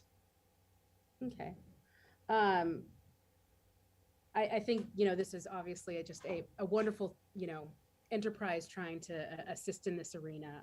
So my comments are not having to do with any of the validity of that, but going forward with contracts of these sort, it is helpful to have a little bit of, when we're extending funding, to have some of like those metrics or things that it's easier for, people like me to kind of understand, a little bit more in depth on what the project is and what's being offered and those successes, because this is really, really interesting stuff that you're doing. It's just hard to kind of garner that from those successes being made and accountable in like kind of those contracts. So just a note. And I think when we do our quarterly reporting through the city, we include those in that, but we didn't do a presentation tonight, so. I look forward to the next one then. Thank you for all your work that you do. Appreciate Thank it. you. Thank you. Thank you. Now, clerk, will you please take the roll? Councilmember Vogely, Yes. Councilmember Tui, Yes. Councilmember Ryan, Yes. Councilmember Schwab, Yes. Councilmember Zarlingo, Yes. Councilmember Fosse, Yes. President Stonecipher. Yes. We move now to item 8, Council Bill 2203-09, third and final reading. Adopt an ordinance creating a special improvement project entitled 41st Street to Rucker Avenue Corridor, Phase 2, Fund 303, Program 123, and repealing ordinance number 3836-21. Do I hear a motion? Councilmember Zarlingo so moves. Vogely seconds. We have a motion and a second. Let's see if there are any questions or comments, starting with Councilmember Vogely. Nope. Councilmember Tui, I have no questions or comments. Thank you. Councilmember Ryan, No questions or comments. Thanks. Councilmember Schwab, None for me, thank you. Councilmember Zarlingo, Nothing for me, thanks. Councilmember Fosse, No questions or comments. Thank you. and I have no questions or comments. Clerk, will you please take the roll? Councilmember Vogely, Yes. Councilmember Tui, Yes. Councilmember Ryan, Yes. Councilmember Schwab, Yes. Councilmember Zarlingo, Yes. Councilmember Fosse, Yes. President Stonecipher. Yes. Item 9, Council Bill 2203-10, third and final reading. Adopt an ordinance creating a special improvement project entitled WFP Phase 2 Capital Upgrades, Fund 336, Program 021. Do I hear a motion? Councilmember Tui moves the motion. Vogely seconds. We have a motion and a second. Let's see if we have questions. Councilmember Vogely, No questions. Councilmember Tui, I have no questions. Thank you. Councilmember Ryan, No questions or comments. Thanks. Councilmember Schwab, None for me, thank you. Councilmember Zarlingo, No, just happy to hear us addressing another one of these essentials. Councilmember Fosse, No questions. Thank you. and I have no questions. Clerk, will you please take the roll? Councilmember Vogely, Yes. Councilmember Tui, Yes. Councilmember Ryan, Yes. Councilmember Schwab, Yes. Councilmember Zarlingo, Yes. Councilmember Fosse, Yes. President Stonecipher. Yes. Item 10, authorize the release of request for proposal number 2022-002, automated traffic safety camera program. Do I hear a motion? Councilmember Tui moves the motion. Vogely Councilmember seconds. Councilmember Zarlingo seconds. We have a first, a second, and a third. We are, before we go to council comments, let me find out first, Corey Hurt, I see you are here with us. Do you have any further presentation this evening? Yes, thank you, ma'am. Thank you, Council President Stonecipher. I do have a quick presentation to address a couple of the questions from our last January briefing. Share my screen. Okay, so well, thank you for the opportunity to bring forward a request for proposals for a prospective photo enforcement program. I thought I'd share a couple slides to update schedule and address questions from the briefing last January. Should council choose to release the RFP today, vendor proposals would be due next month and be evaluated for the selection of a vendor. Staff would return to request council for award of the contract and authorization to sign July or August of this year, and then move into program rollout. The request for proposals was developed by our purchasing team with the input of Public Works, Police, Municipal Court, and Information Technology. The current RFP includes red light photo enforcement at 6 intersections, a total of 9 approaches, school speed zone enforcement at 1 school zone at Horizon Elementary in 2 directions, with an all-inclusive monthly fee per approach. The request for proposal is for a 5-year term with an opportunity for a 5-year extension. The RFP follows state law, which requires any photos or video of the alleged violation be taken from the rear of the vehicle. The face of the drivers and passengers are not allowed to be shown for the alleged violation and is removed during the initial processing by the vendor. As the photo enforcement locations were selected, they were spaced at least a mile apart, though crash history and safety analysis were our primary criteria. Of the 9 cameras total proposed at 6 intersections, 4 are 41st Street and north and 5 are south of 41st Street. For the 6 proposed intersections, we looked at 69 crashes since 2015 with failure to obey a traffic signal as the proximate cause. We performed an evaluation of addresses and zip codes for the driver that was deemed to be at fault and the driver that was not deemed to be at fault. For the zip codes with Everett addresses, which includes some Snohomish County residents who live close to Everett, the distribution was fairly even. About 1/3 of the drivers who failed to obey the signal were from outside the Everett area, and 2/3 were from Everett area zip codes. Similar distribution was also found for those who are not at fault.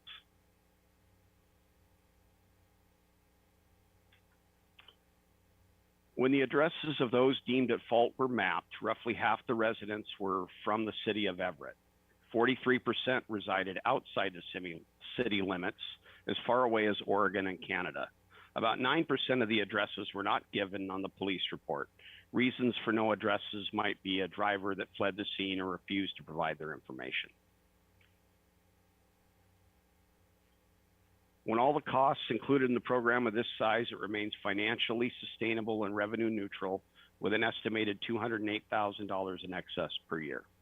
Should council authorize the release of the request for proposal number 2022-002, staff will indicate this as support for a prospective photo enforcement program and begin in earnest to lay the groundwork for a program involving multiple city departments and selecting a vendor. Thank you. This concludes my presentation. If there are any questions, I'd be happy to answer them. Thank you, Corey. Let's go down the roll and see if council members have any questions, starting with Councilmember Vogely. Thanks, Corey. It's been a while. And it has been a while also that we have been discussing red light cameras. So I think we've gotten a lot of information. I know I have, because I have gone yes, no, yes, no, yes, no in my own head and to people that I speak with. I just haven't been quite sure. Now I am quite sure.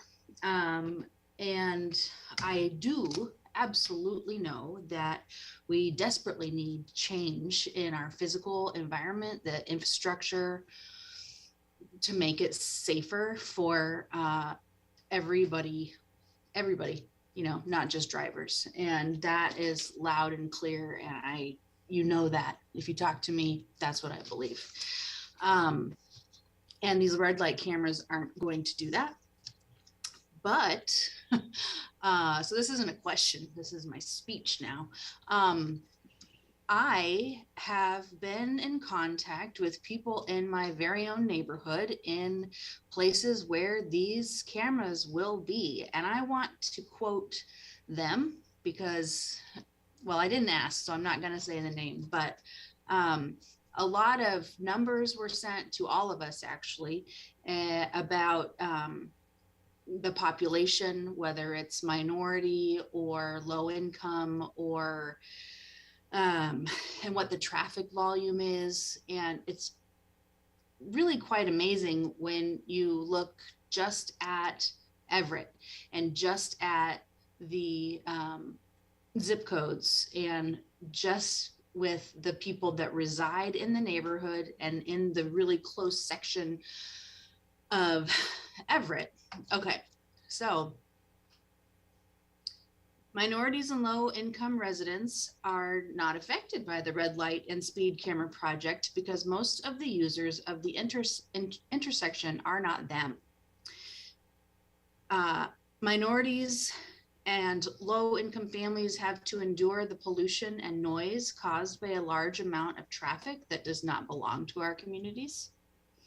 Minorities and low income people have to maintain the roads that benefit users that might not even bring an economical benefit to the members of these communities. Minorities and low income residents feel unsafe in our local roads due to the poor driving habits of drivers who do not reside in our communities. Minorities and low income people do not have proper pedestrian and bicycle infrastructure because the city has used the resources to accommodate external traffic. Let that sink in. We don't feel safe walking around on Evergreen and 112th and Casino. And there was another accident as I was coming down here to get to the meeting today at that intersection that might get a red light camera. I don't know what happened, but it made me almost late. Thankfully, I was rocking out in my car and I didn't feel pressure to get here. That was not a quote, that was me. Minorities and low-income residents are affected the most in case there is a vehicle accident. Minorities and low-income residents might not have sick time or might not be able to replace the damaged vehicle. Therefore, these residents lose their jobs and now they are at risk of becoming homeless. There are many more valid and very Everett specific comments and data that supports the use of red light cameras. And that is what I am going to go forward with. And of course, hearing from Snow Track and of course, hearing from the Transportation Advisory Committee. And this money, if there is revenue, because we're not asking for a whole bunch of money from the tickets, will go, and it better. I mean, I'd vote for that, for improving our facilities for pedestrians and bicycles, etc. So those are my comments. And I know that making a vote today, just to go for the RFP, essentially is saying, yes, please, we're obviously going to vote for this later, unless something drastically weird happens. So I just want you to know that I am in favor of red light cameras and I am in favor of slowing people down, especially in front of Horizon Elementary, where it's just a cluster. So no questions, just thanks for all your hard work. Thank you, Corey, also for giving people that write in to the city fantastic information and well thought out knowledge. And so you just need a lot of props tonight. And I thank you for your work. Thank you. Yeah. Councilmember Tui. Yeah, I want to thank Corey and our staff. I know they've been through this a couple of times and have been working on this for many years. And I want to thank you for that. I know we first reviewed this in Public Safety Committee way before COVID. And I still believe that the red light cameras can help improve safety, especially around the elementary school Horizon. I'm really adamant about that one. I think there's just anything we can do to keep cars being aware of our school children. We need to do that. That's just priority number one. And I go across these intersections a lot in South Everett, and 41st Street is right by my house. And I have been in the parking lot of Safeway at 41st Street several times and heard the crashes. And it's like, it's scary. You don't want to be in the turn lane when, you know, when the light's changing, because you might get hit. You have to be very careful. So I am in favor of this, and I am totally in favor of any proceeds that we may end up with at the end of the year going back into safety measures throughout, you know, Evergreen Way or this Horizon, wherever in these target zones that we can put back in and make them safer for pedestrians and bikes and cars. So that's my comment. Thank you. Thank you. Councilmember Ryan. Thank you. I also really want to thank Corey and staff for dealing with me and all my questions I've been asking over the last number of weeks. I know we've been especially blowing up your email inbox. I appreciate your thorough responses and just providing the information that I needed to think through it all. And I've read every email that's come through, every report. I brought it back to talk with the neighborhood councils when I could, and I put a lot of thought into this, and I can say with certainty that every single person here, we want safe streets. Every single one of us, we want it to be safe to walk, safe to bike, safe to stroller, safe to drive. But my concerns remain with the equity of this proposal, and that a punitive fine-based system disproportionately impacts low-income people who are disproportionately communities of color. And I see this policy as a quintessential example of intent versus impact. The intent is public safety, but the impact is a perpetuation of systemic inequities. And there's no doubt that these intersections are dangerous and that improvements need to be made.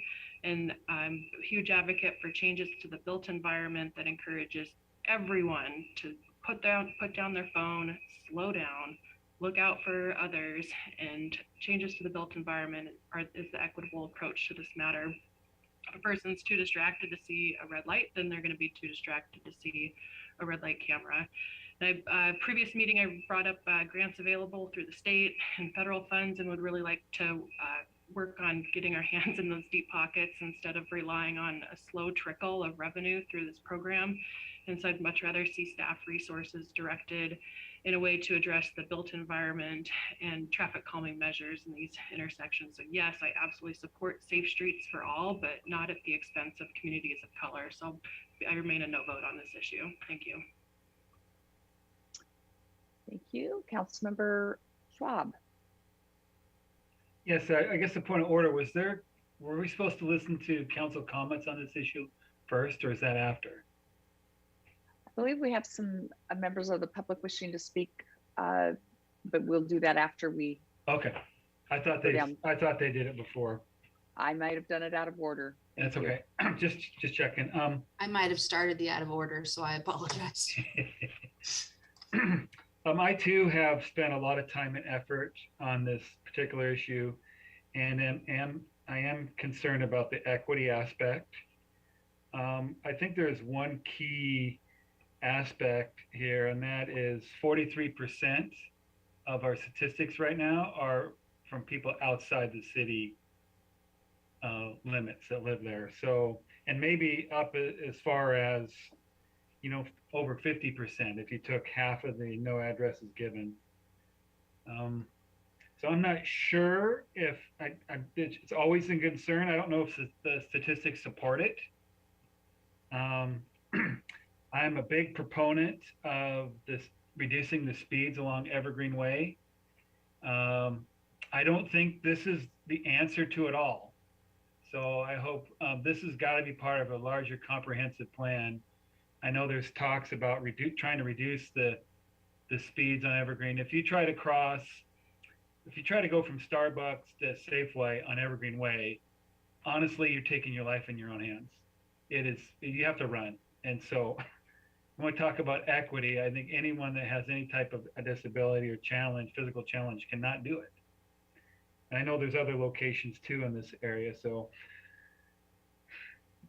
I'm going to I'm in favor of this just because I'm hoping that this is going to be part of a more of a comprehensive plan. And I don't see any, and I heard the word intent. I don't see any system here that's specific to the group in one particular neighborhood. I've always suspected, and at least in a lot of the neighborhoods that in the South Everett, I do hear a lot of comments about commuter traffic, and we're very fortunate to have some large employers.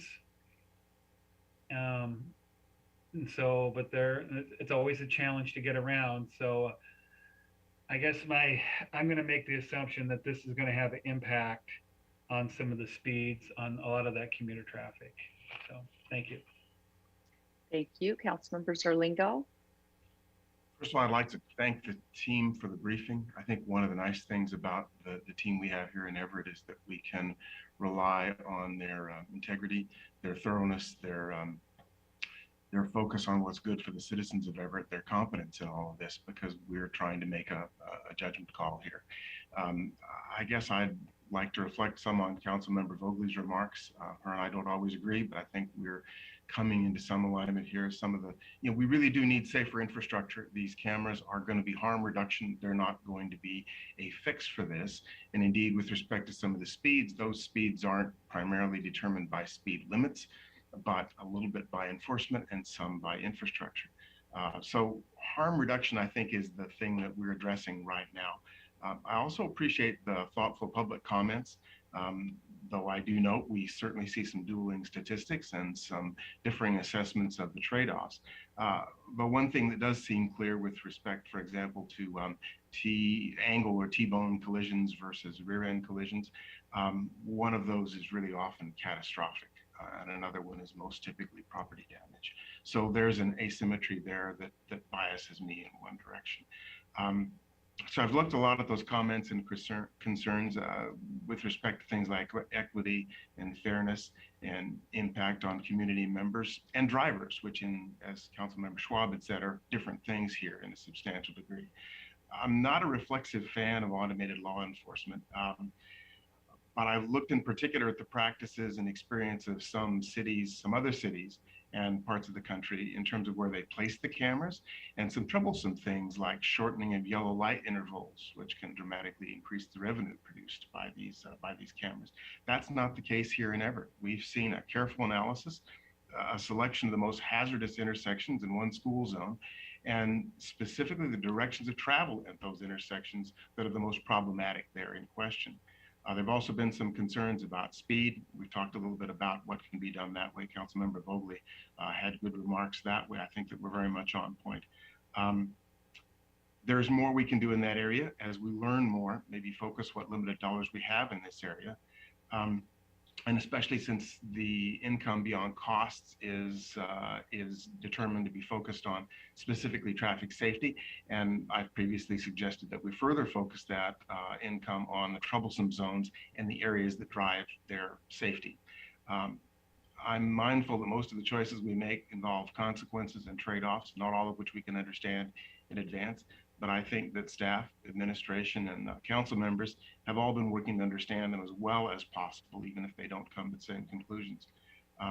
So given that, my assessment is that we've identified a real and significant problem and have devised a well-considered plan to address it as best we can so far, and that we should move forward to implement the plan. I'm interested to hear more of the rest of the public comment as well.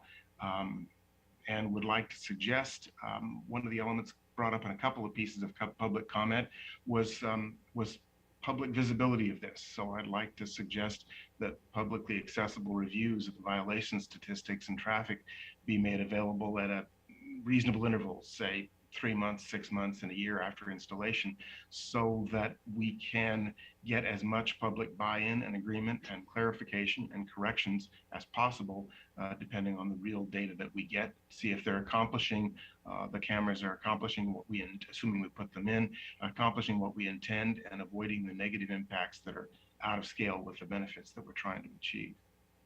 Thank you. Thank you. Councilmember Fosse. Thanks. it's a little bit out of order not having the public comment first, but so I'll just start off with wanting to really sincerely thank the staff and everyone that's worked on this, and Corey with such thorough responses to all the things that are coming in and all the questions, not only from the difficulty with having so many new council members being brought into this, like after it's already kind of been going through and having to relive that, but also from the community who still seems like they're really searching for answers with a lot of questions. So well done on being responsive and all the hard work that has gone into this. I know it can't be easy with having a whole bunch of new folks in here asking what's going on. When I had previously asked to postpone this from moving forward, it was because a majority of this council was not involved in the project.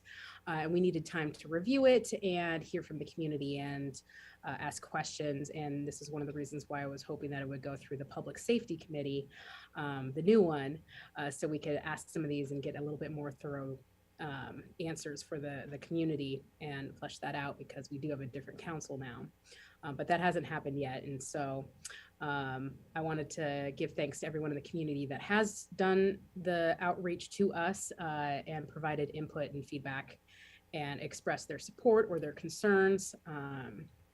And because of all this, I have some comments and questions, but also have some things to discuss regarding the importance of stakeholdering and in governments building trust in the communities that they're serving.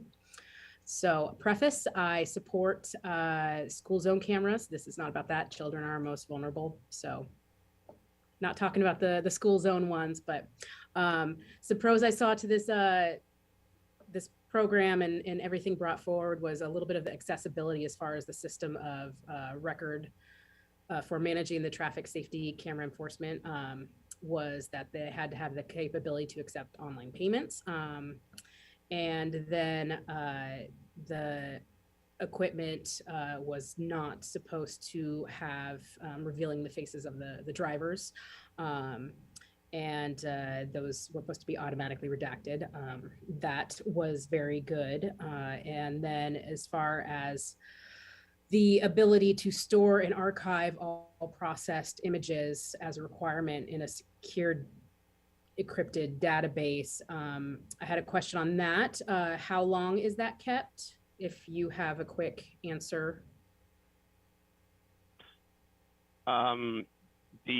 Just whatever the requirements of the city are to maintain that chain of evidence.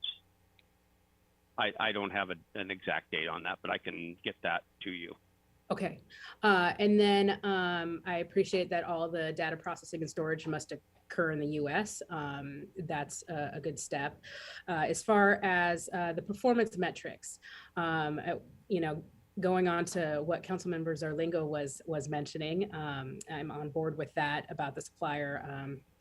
Sounds like the supplier will be providing access to program performance metrics, including the ability to measure potential disparate impacts of automated traffic enforcement, traffic tickets per capita segmented by census tract or zip code. But there was nothing in the document that actually talked about our plan of action or our timeline with this. Can that be built in, be more specific, trailing on to what Councilmember Zarlingo was talking about, a timeline for it, something with a little bit more teeth on that, on what we require, because I do not want to leave it open-ended to be like after the 5 years of the contract, then we finally get a little bit of information that we share with the public. Want to avoid that. Yeah, the state law requires that we provide a yearly report that will determine report on how many violations occurred and also the number of crashes at the intersection. And happy to report more information about the program itself and answer any questions that you might have. You mentioned something about a timeline. Well, it said specifically the requirements of the supplier for the contracts that we're seeking, that they will provide access to the metrics. And so I would like those requirements for that supplier to be very specific and make sure that that's in there. Okay. And so we have a little bit of a timeline with teeth, and it's not so open-ended. Moving on, the breach notification and recovery, the city requiring that public breach notification of citizens' personal identifiable information, because there's been lots of issues with that in a variety of industries. It seemed kind of vague that we were asking the provider to provide notification without an unreasonable delay. I've seen it where it has not been specific before, and they've not told the impacted people for a period of 1 to 3 years, and with lots of excuses. So can we be something a little bit more specific beyond unreasonable delay on that, just for the sake of the consumer? Is that possible? Or is that a legal term? I'd have to defer that to Teresa. And I think Teresa's on the call too, but before Yes. Teresa, we return to Teresa, who's our procurement manager. I think most of you know that. I do want to say that this process of solicitation of proposals is not the contract in the end. And so there is opportunities during the evaluation process. And Teresa, you can correct me if I'm wrong or verify, but there is opportunities for some of this input beyond just what's in the proposal. Teresa, are you on the call? I am. Let's see, I am unmuted. So hi, I'm Teresa. I'm the procurement manager for this city. The desk I'm on is a little bit short. You're correct, Lori, thank you. This is a request for proposal. So it is, the terminology that you're reading in specifications is somewhat vague. And it's vague because what'll happen is we're saying, these are our basic requirements, and then the suppliers will come back with what they're proposing. So we're going to look at how often, and we want to really specifically look at what types of metrics that they're going to provide. And then we'll nail down the details as we negotiate the contract. So when we come back to you with the award of the contract, you'll actually see those specifics in their proposal response and in the contract documents. Okay. Does that make sense? Yes, Okay. it does. Can somebody clarify what a data dictionary is? I'm looking at the RFP right now, just a moment.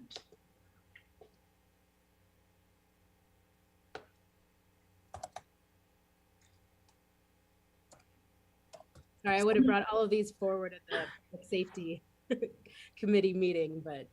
Okay, so Corey, this is on page 25 at the very end. It says, prior to go live, the service provider will provide a data dictionary. And some of these, I'm so sorry, I'm not the most technology advanced person. Some of these specifications actually came from our IT department, and such as you had asked earlier about how long are we going to store and process the images.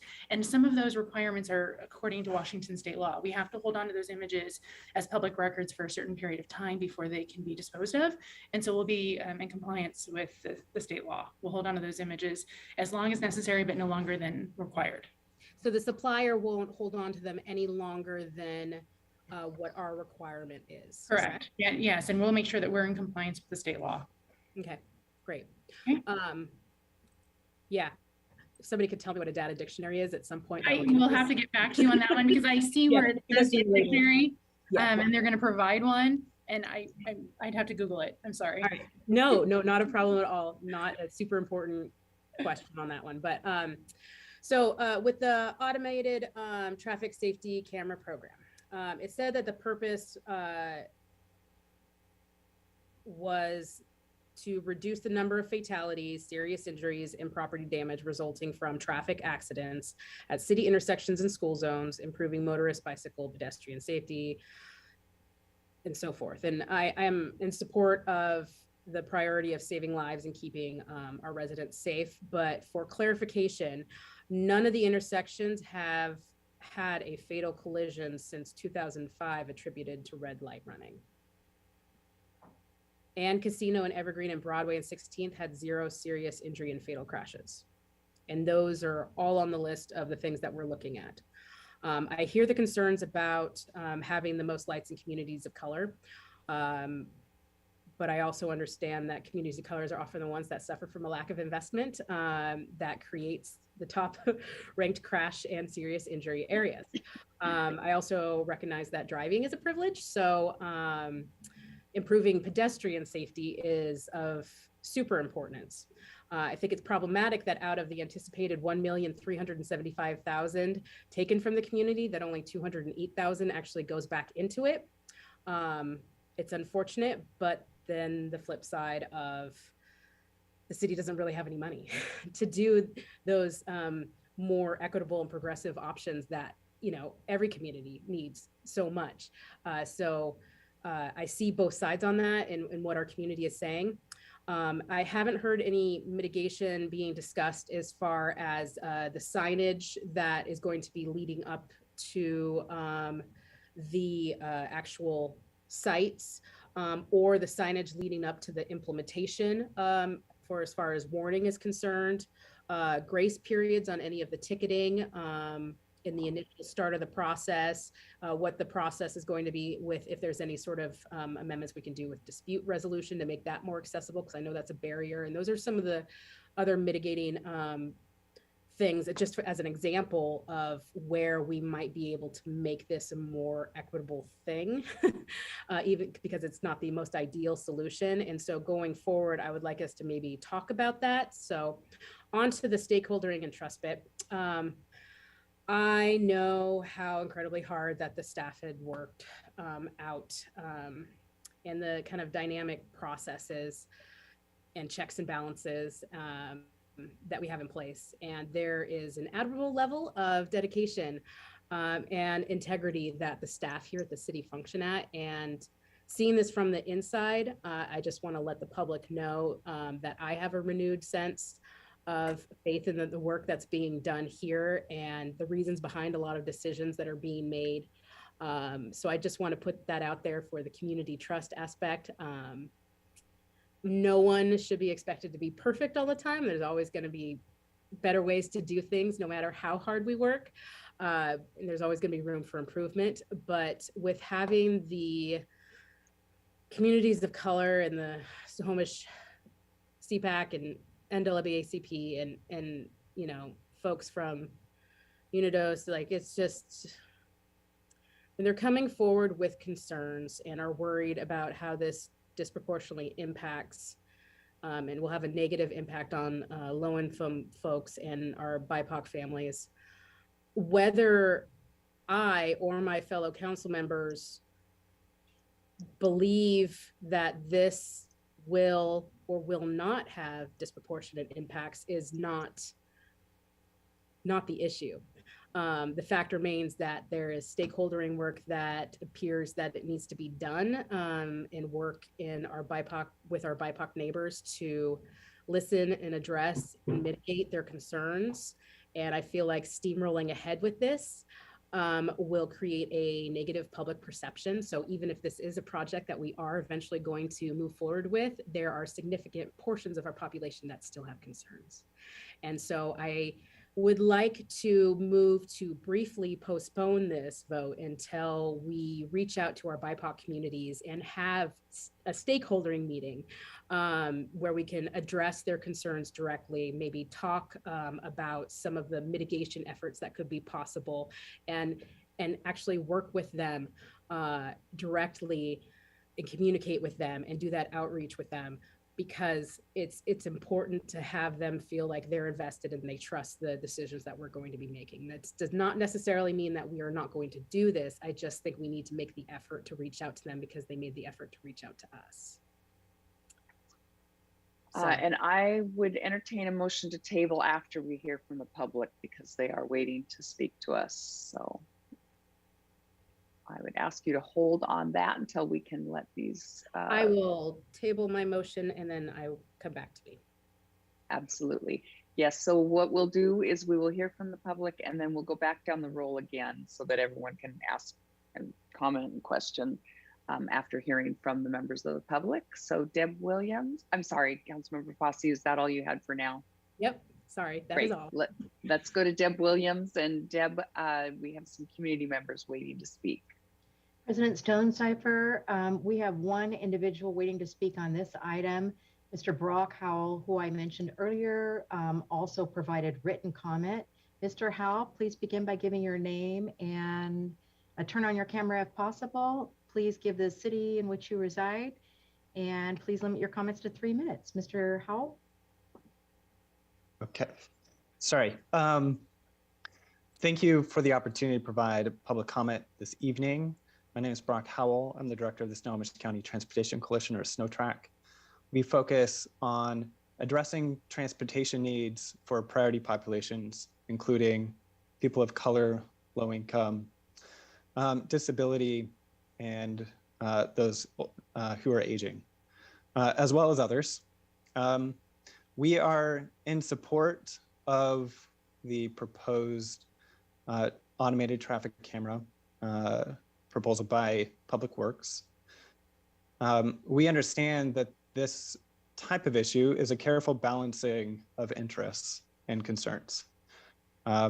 Ideally, our transportation system would be inherently safe. Our roads would be engineered to be safe, our cars would be engineered to be safe. And that is the world that SNOTRAC and others are working to have happen. Unfortunately, we know that is not the case and will not be the case overnight. And that disproportionately, our priority populations are being impacted by an unsafe transportation system. So we do unfortunately need enforcement and education, even though we don't view it as the core philosophy of our approach of SNOTRAC. And so we've got to figure out ways that using these tools as harm reduction strategies are done in an appropriate way that minimize other potential negative impacts that we know that are involved with enforcement. We know that police officer enforcement is not sufficient for making our roadways safe, and that the clear consistency of having a camera focused on an intersection or a street for speed management or for red light violations dramatically improves results in those conditions. And we see that from the city of Seattle's results here locally. Just the school zone cameras improved compliance by 70% over a 6-year period. So we know when done properly, this is an effective system.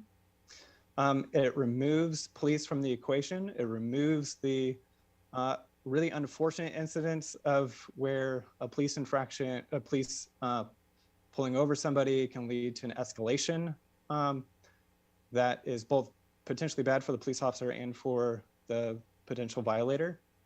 And so we view this as a harm reduction strategy that is appropriate and can help make our streets safer until we engineer and design our streets to be safe. And so we do encourage the City Council to move forward. I would like to note this is a fairly limited proposal as is today. There's not every street being having enforcement cameras. It is 6 plus the school zones, and that is really limited. There is the potential for expansion to some extent thanks to the state legislature recently. And so I think we should be treating this as a pilot project of what to learn today and hearing the concerns that we've heard from the community and continuing to be committed towards addressing those things as we learn through implementation. Knowing that there'll never be a perfect RFP, there'll never be a perfect contract, that we can only work for a better system moving into the future, and that this is one key tool to do that. So thank you for your time.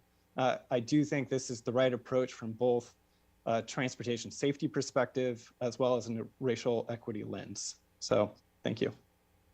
Thank you, Mr. Howell. President Stonecipher, this is the only individual I have wishing to speak on this item. Thank you. And we'll go back down the roll in case there are any more questions or comments that were brought on by that comment or others. Starting with Councilmember Vogtley.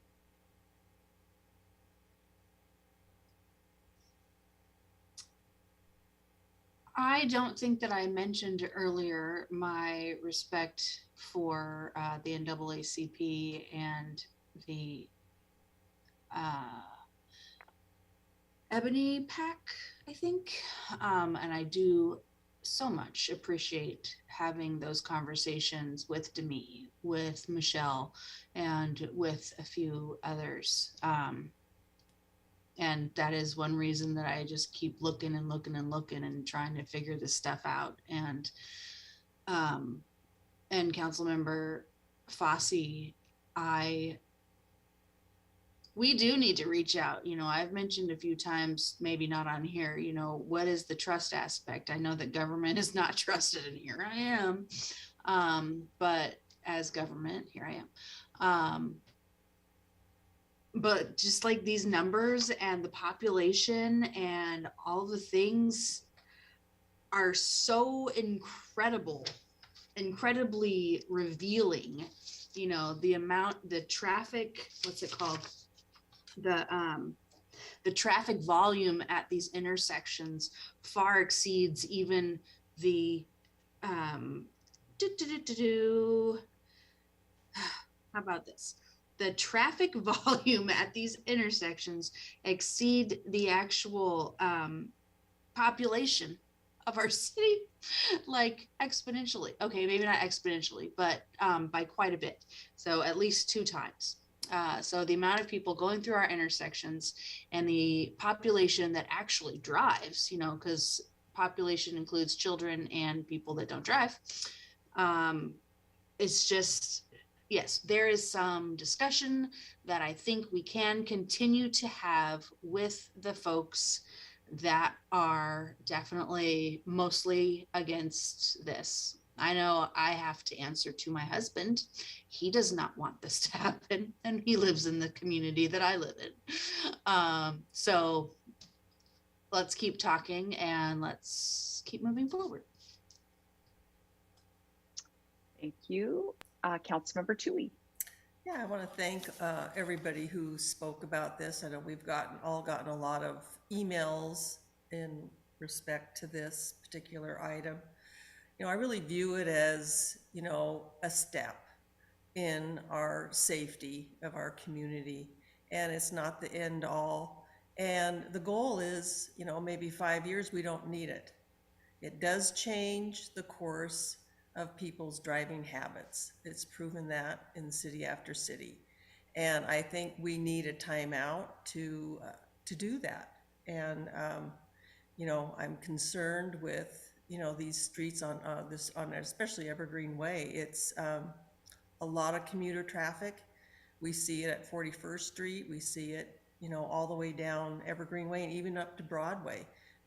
2 o'clock in the afternoon, it's crazy. And that's right as schools get out. So I am concerned with that. And I think it's important that we look at this as a pilot, and it's something that we're going to monitor and to make sure that it doesn't target any particular community members, but that it is working on improving the safety of our streets. So, but again, I thank everybody who did speak tonight and who have sent us emails in the past. So thank you for that. That's all I have. Thank you. Councilmember Ryan. Thanks. Nothing more from me tonight. Thanks. Thank you. Councilmember Schwab. Yeah, I just want to also thank everybody that's provided input, all the community and the letters, and I appreciate the attention that this issue is received. And I want to just kind of repeat, I don't want this isn't going to solve the challenges that we have. This is just one piece that we're trying to implement. So I just encourage all of us, including community members that have spoken into this issue, that we continue to monitor this, and let's hold ourselves accountable for putting a good system the best that we can together. So thank you. Thank you. Councilmember Zarlingo.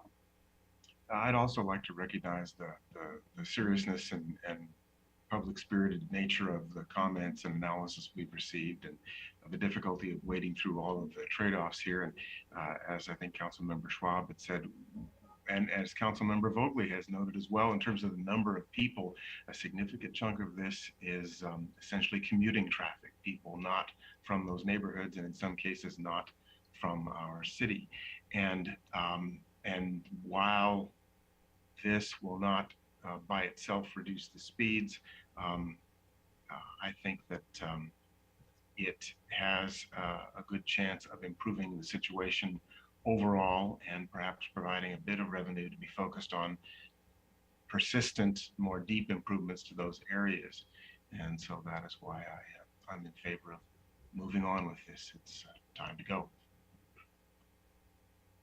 Thank you. Councilmember Fosse.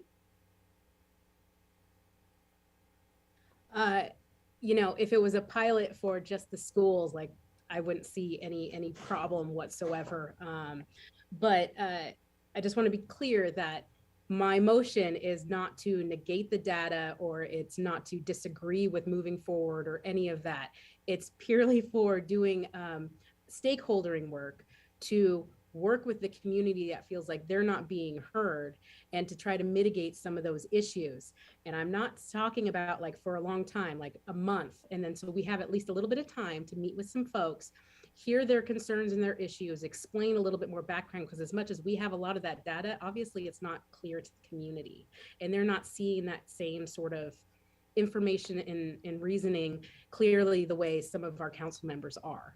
And so it's on us to communicate that and make them feel heard. So that's why I want to make the motion to briefly postpone.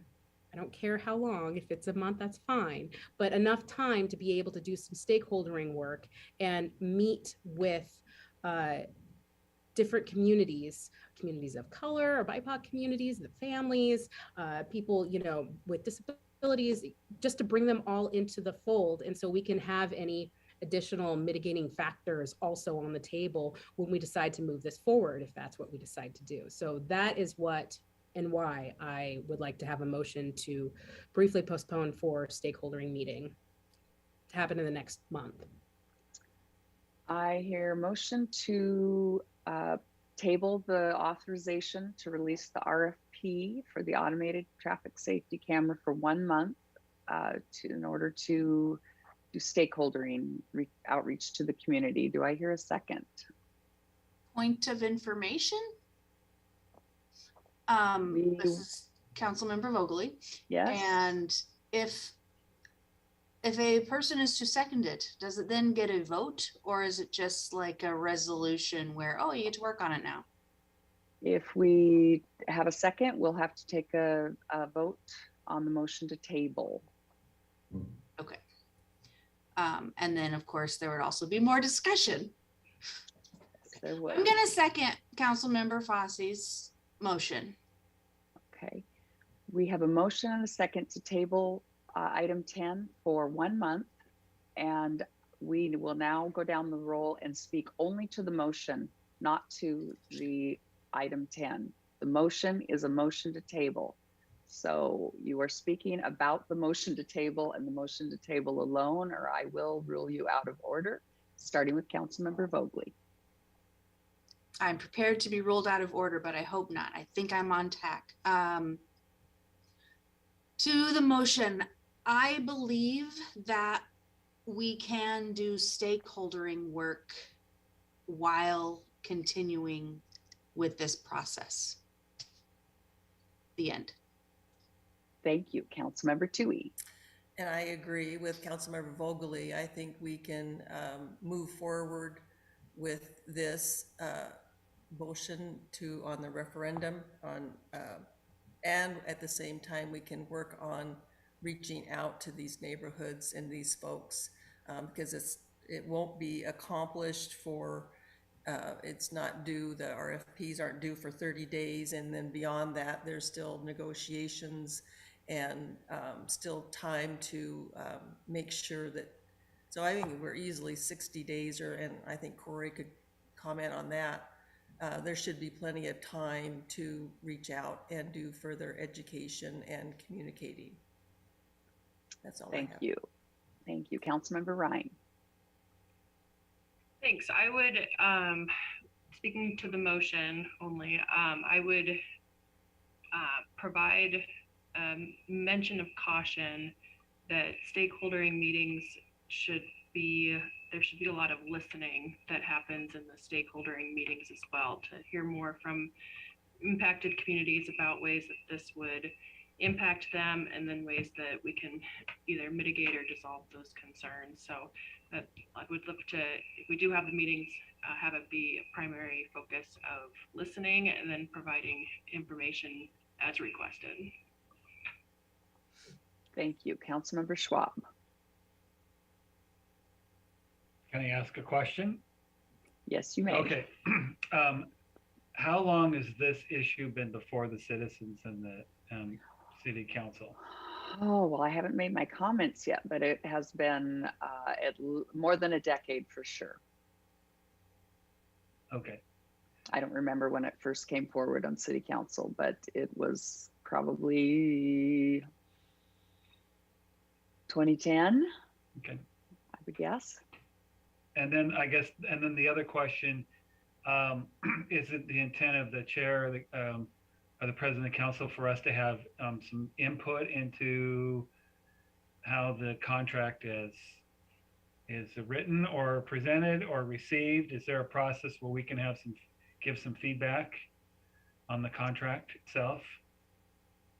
Well, we don't normally help design the contract. That Yeah. generally goes through purchasing. Of course, we have to approve the contract. So in some respects, we have the authority to send it back if we don't like the terms and the way that it's set up.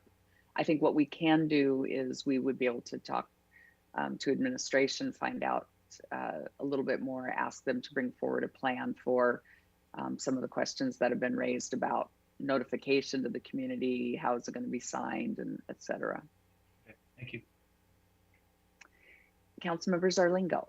I think I generally align with Councilmember Vogel's comments that this does not, that we will have time between the issuance of the RFP and the time that we vote on a contract, both to focus on any particular terms in that contract and to get additional comment. But I also am resonant with Councilmember Schwab's note that this has been many years in the making, and the public has elected us to dig deep into these situations as best we can, recognizing that there aren't always clear single answers, and then to make a choice. So that's how I'm leaning on this. Thank you. Thank you. And Councilmember Fossey. So with the decade that this has been on the table, what kind of outreach has, just for clarity, has been done with our BIPOC community on it?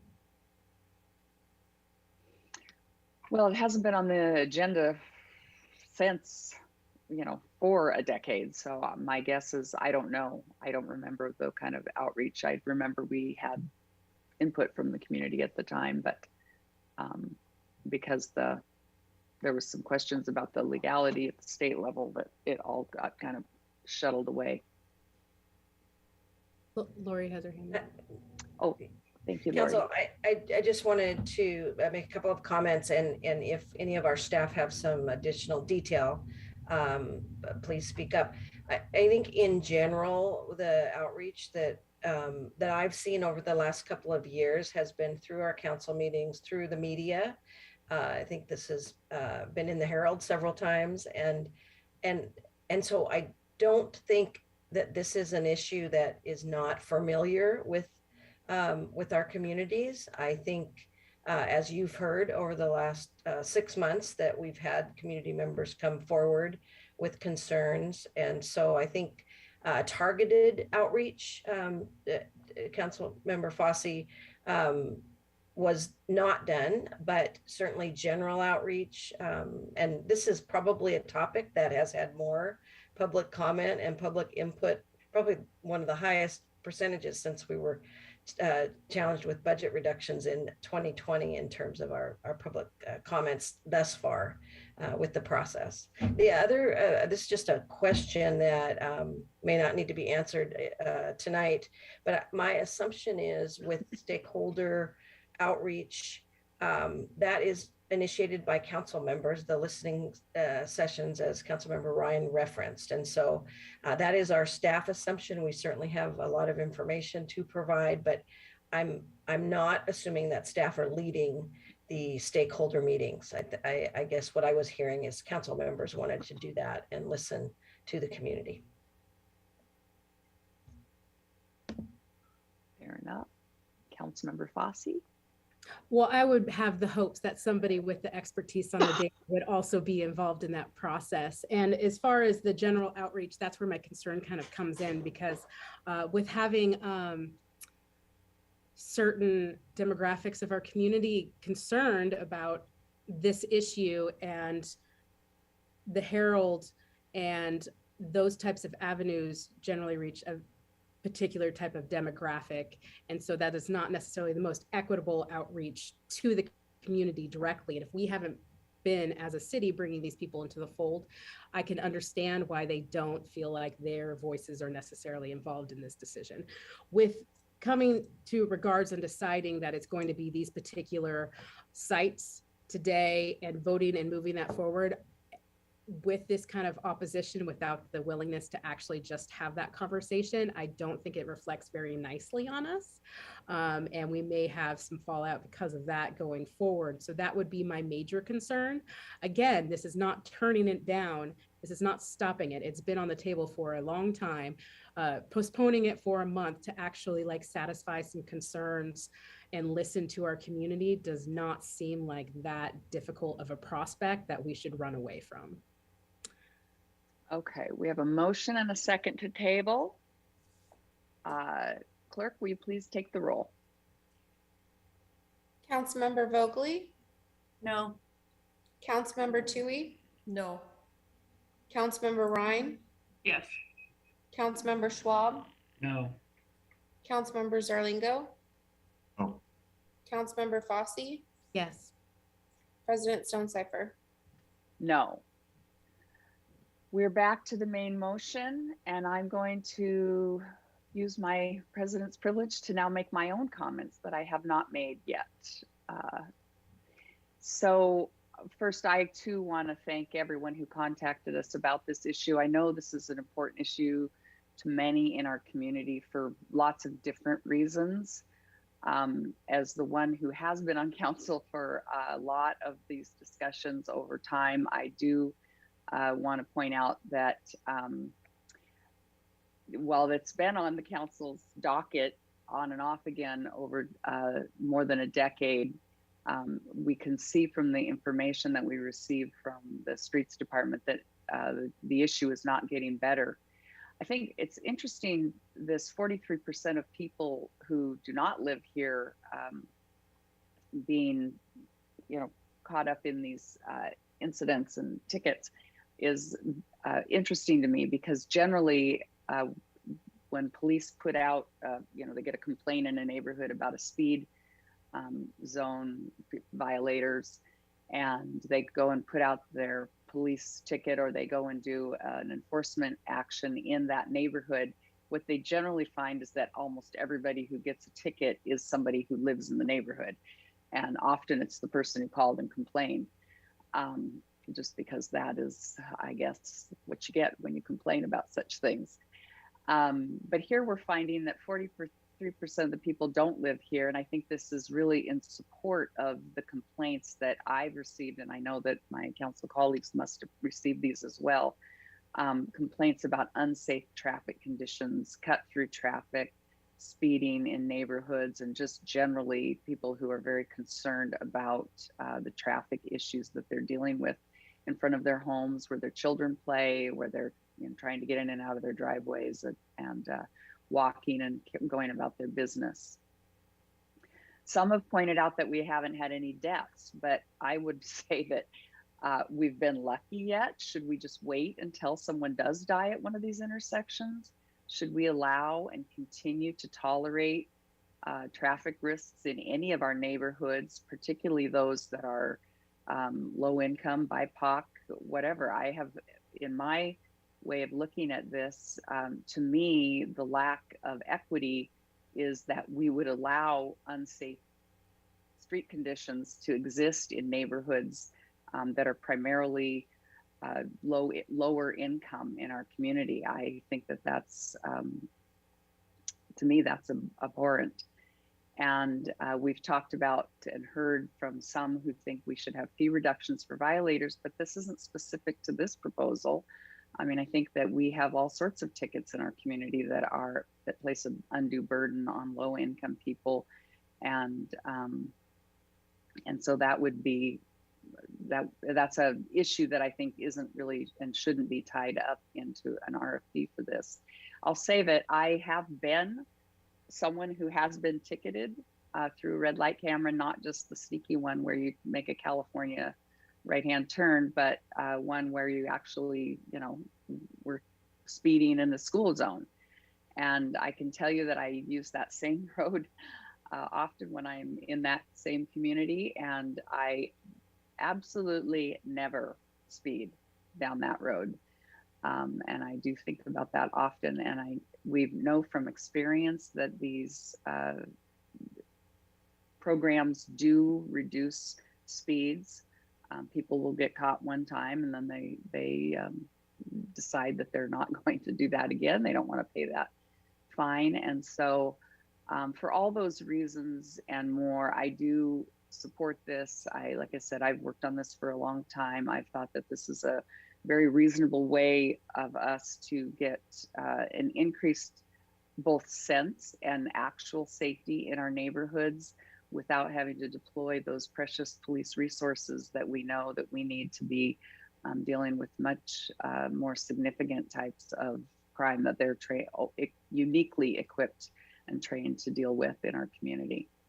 So for that, of course, I will support this, the letting of the RFP. I do believe that we will have plenty of time between now and the time that this goes into effect to deal with some of the details and concerns that have been raised over the years and again at this latest junction. And also would point out that there are just some people who don't like this type of program, and we are never going to make them satisfied. We can talk to the community all we want. They just won't be satisfied that we're implementing something like this.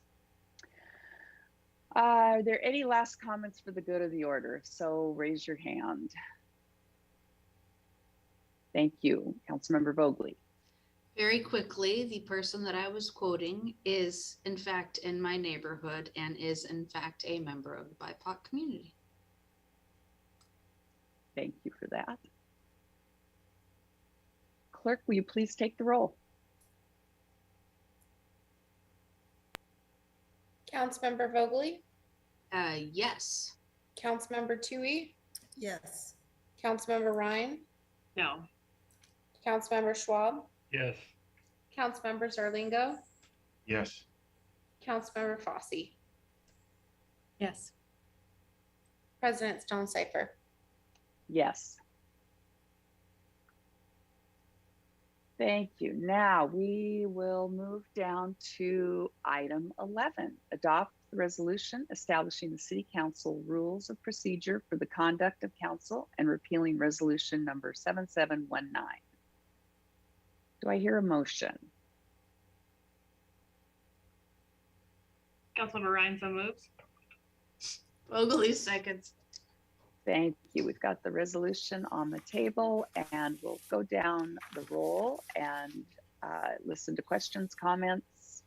President Stone Cipher, Yes? we have one individual who's been waiting to speak on this item. Could we have the community go first? Absolutely. Let's have the community go first. Thank you. Thank you so Yeah. much. Mr. Kunzler, if you will please turn on your camera, please begin by giving your name and your city, and please limit your comments to 3 minutes. Thank you, Mr. Kunzler. Good evening, everyone. It's good to see you. It's good to see the Everett City Council this evening. Joe Kunzler here, friend of Everett. I've gone over your latest resolution on council procedures, and I think it looks overly good. However, I'm concerned for you as public servants, and obviously for the staff, as Mayor Franklin spoke to you before, when you decide to remove item 8I under section 5, I think it's important that a statement be made under section 5, number 8, number 1, that speakers are not to abuse the podium virtual or otherwise. I think it's important that we have civility. I think it's important that when people come before a board or a council, that they focus on the business at hand and not the personalities. When I have tried to praise public servants, I've gotten feedback that that doesn't work. And obviously then there's personal attacks that Mayor Franklin spoke about a couple of weeks ago. So I think you know, if you're not comfortable with that statement, maybe just say you want all public comments directed, you know, about the issues to the council. Otherwise, I think this is good work, and I definitely think this could be something that other governmental bodies may want to build on, and potentially the Attorney General of the great state of Washington, the best state in the union, might want to make model rules in the Public Meetings Act. So I will stop there. And in case Representative Emily Wicks is watching, thank you for House Bill 1329. So thanks. Thank you, Mr. Kunzler, for your comments. Appreciate that. President Stonecipher, those are all I have. Thank you. We have a motion and a second on the table. We'll go down the roll. Councilmember Vogely. Was that, thank you, Mr. Kunzler. Was that considered, let's see here, what we're allowed and not allowed? Help me out. Anybody is allowed to use of public comment for campaigns or advertising? I guess not, since it already went through. I just thought it was humorous that our constituent called out in favor of a different representative and a House bill, and well done. And so is that allowed? Would that be allowed under this? I mean, I'm serious. It's funny and I don't mind it at all, but this is the type of thing. And he has given us many words of wisdom concerning public comment. Does Councilmember Fossey want to answer my question? I have previously brought up that bill in relation to this, so I do think it is a relevant comment. Thank you. I wasn't sure. And not to make light of your comments, Mr. Kunzler. Okay, let's see. I did one thing in green. Oh, yes, section 7, miscellaneous. Number 1, agenda, a council staff member. I am looking at that and I am hoping that we might have more than one council staff member, which would be why it says a council staff member. So, because we have our one and only lovely Deb, and that is all. These are looking good. I wanted to also mention to, gosh, I don't know how many times I've said your name, Mr. Kunzler, but all speakers during public comment in the discussion, comments, or debate of any matter or issue shall be civil and courteous in their language and deportment. Even I have mentioned deportment, and that just says be nice. So it is in there. And I think that overall, like physical assault and verbal assault and all of that is already illegal. And so it doesn't necessarily need to be spelled out. I got that comment from somebody else, so it's not my own thoughts. That's all I'm going to say right now. Thank you. And where's my list? I can't remember who was next. Me. Councilmember Tui. Yes, thank you. Thank you.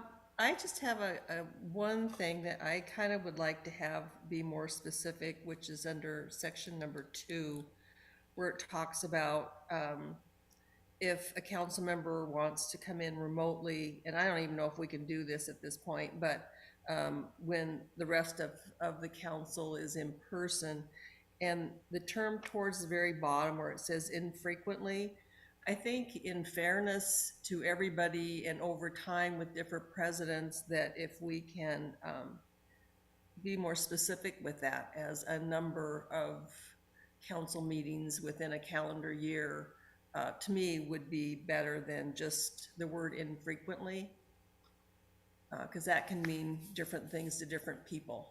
And so I think to be fair to everybody, if we had a number in there, and I'm not sure what that perfect number is, if it's 2 or 3 or what, I don't know, put that out there. So I don't know if we needed to, if I needed to be specific about that number of times and put that in there as a consideration. You can either make a motion to amend now, or you could wait until we hear other comments, and we could make amendments after we've heard from all council members. I can do it either way. Okay, I'll wait to hear what else other people have to say. Thank you. And that was all I have. Thank you. Next, Councilmember Ryan. Thanks everybody again for their hard work on this and the ultimate team building exercise. I also wanted to comment on section 5, items 7 and 8. I think it's come up a number of times that we've talked about this in one of the initial meetings. Councilmember Vogely had mentioned for section 7, saying that sometimes when folks are feeling really passionate about something, they might raise their voice. I mean, they're speaking to the issue, but they're just feeling really passionate about it. So muting people to be calm and courteous.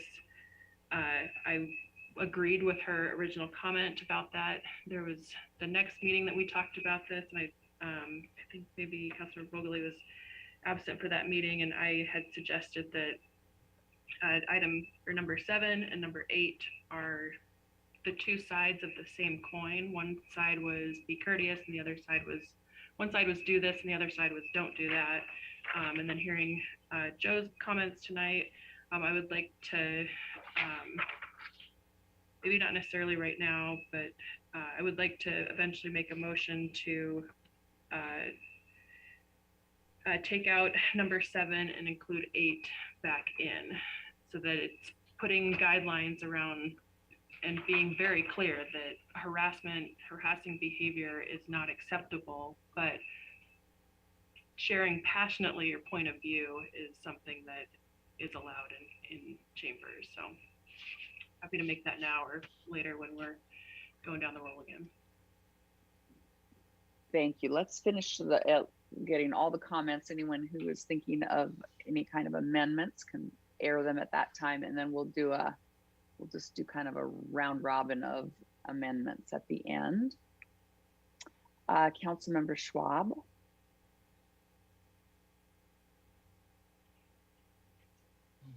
Yeah, thank you.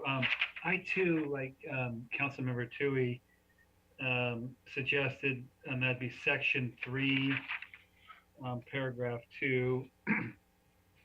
I think virtual participation should be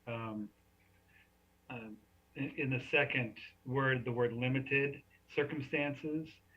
I'm just in favor of making the idea of having a virtual participation a little more extreme, or bigger, some more extreme language in here, more limiting language in the ability for a council member to have a virtual participation. So I think the word limited could be increased, maybe changed to extreme. And yes, I think the last sentence too, we could alter the language a little bit too. I'm open to either one. Thanks. Thank you. Councilmember Zarlingo.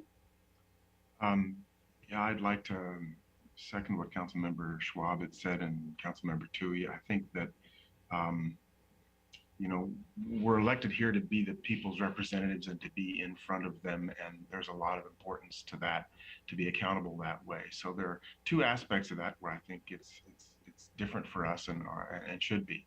And one of those is that we're here absent extraordinary circumstances, perhaps as Councilmember Tui had said, once or twice per year as a maximum, where there is a genuine reason where we should be both not excused from attending, but actually participating remotely. So I would favor language like that, or not having that section if we don't feel like we can agree on language of extraordinary circumstances.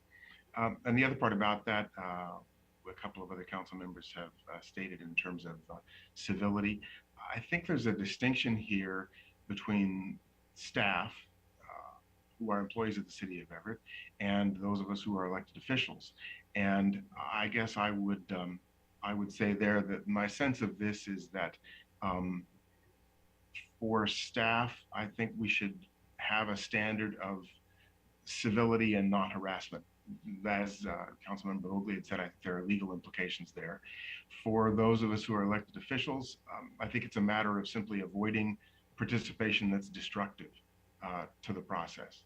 That's basically it. If we take some heat, some raised voices, some language that might not well be described as civil, I'll stand that, and I think many of your council members will as well, but I will not stand harassment or destructive language to the staff.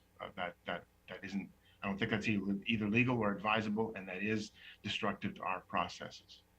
So those are kind of my comments on that. I think the real specific one probably has to do then with virtual participation, and my concern that that ought to be very limited, and maybe the wording ought to say extraordinary circumstances. Thank you. Councilmember Fosse. With regard to the virtual participation, just a friendly reminder that we're all still in a pandemic. So if somebody is sick or somebody in their household is sick and they need to attend remotely, I think that it's very clear that we all want to be in person. There's people in the office right now doing this virtually in our office. We all want to be at the meetings. I think we're trying to fix a problem that isn't a problem yet in the middle of a pandemic, and we are halfway through the year.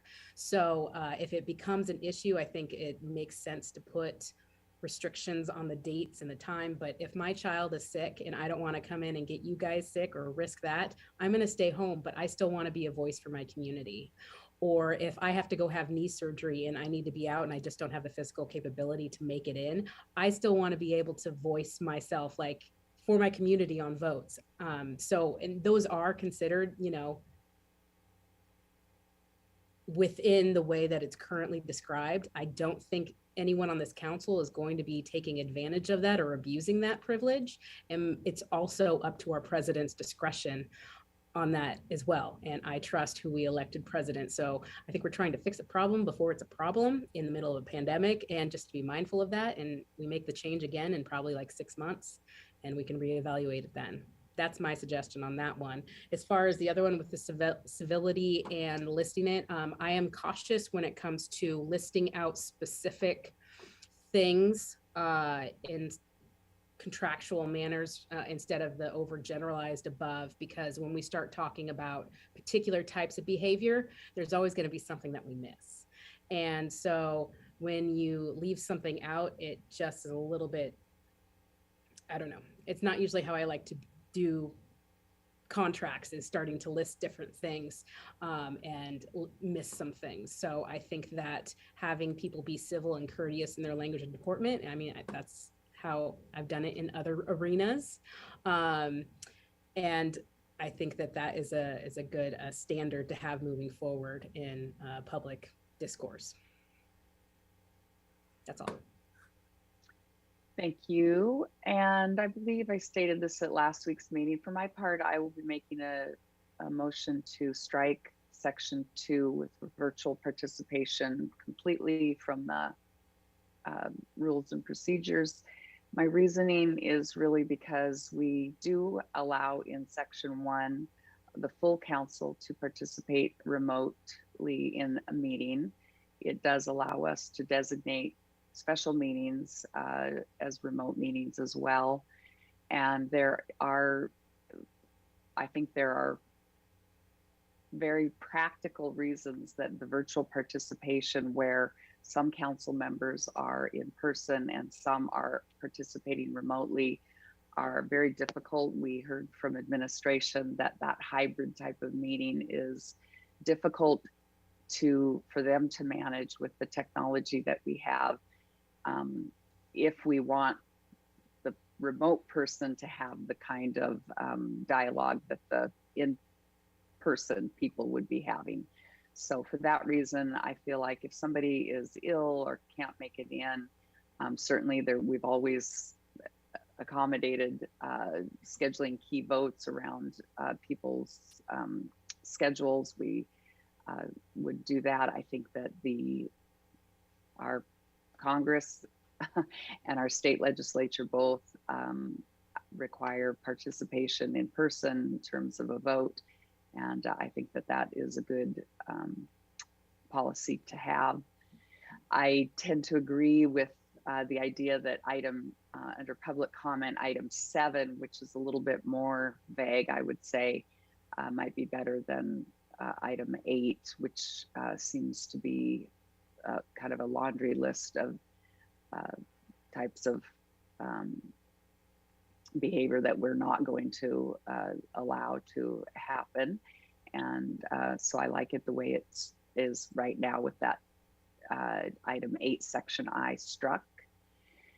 And that's all my comments. So now let's return ourselves to the option to table. And I believe the first person who had requested that was, remind me, it's a while ago. I think it was me, Councilmember Tui. Yes, so we're going to make a motion to table. And if you I'm referring to section 2, and I would defer to your motion to amend by removing section 2. So I will wait for your motion on that. Okay. Would anyone else like to make a motion for amendments at this time? I would support the removal, a motion to remove that section 2. Okay, I'll allow that a motion. We have a motion to amend and remove section 2 related to virtual participation. I will second that. We'll go down the roll and speak to the motion, starting with Councilmember Vogely. This is a motion to remove section 2. Yeah, I think I find an issue with that because really, Council Member Fossey brings up a fantastic point that we are in a pandemic. We're going back. We want to be back. And our entire country seems to think that our workforce is expendable and should go to work when they're sick or when their kids are sick or all of that. And we have been learning that actually it is quite possible to do things remotely. And it's, we all want to be here, you know, and they've got, the majority of us are going to be here for at least 4 years. So, you know, it will be revisited. And even being, you know, doing meetings with other people on Zoom, it's not, I understand that it is difficult to make it flawless and beautiful and well heard, which in and of itself is a privilege to be heard. So I wouldn't like to remove it. I think we still should have the option of, there's some word that I'm missing that would make a whole lot of sense here, but we need to have the ability to have one person or 2 people virtual, just in case. Thank you. Councilmember Tui. Yeah, I would vote yes on this motion. I think that we need to be mindful that this document isn't just for the here and the now, but it is for over a period of time. I don't remember us making these many changes in my entire council life. And yes, we might be still in a, you know, we're still remote and we still have that option of bridging that gap between now and when we're through the pandemic. So that's always an option as we get through that. But I view this document as something that we're going to live with for 5 or 10 years. And I'm certainly hoping we don't live with COVID for that long. And I don't see how we could do executive sessions with folks with one person remote. I don't see how that could happen very well. And until we've got the technology down, even, you know, I don't know that our staff is, that we're capable of having that all, with the back and forth communication and everything, talking until we get that nailed down a little bit better. I just don't think that it's something that that's needed at this point. And so I'm voting yes on that motion. Thank you. Councilmember Ryan. Sticking to the motion, I will not be supporting it. I think it's helpful to have that built-in flexibility for when life gets lifey, as my friends like to say. And I know that we all want to be here. We all ran really difficult campaigns to be here, and being in person is something that we value and cherish, and we'll do our best to be there. But sometimes life gets in the way and has its own plans for us. So I won't be supporting it.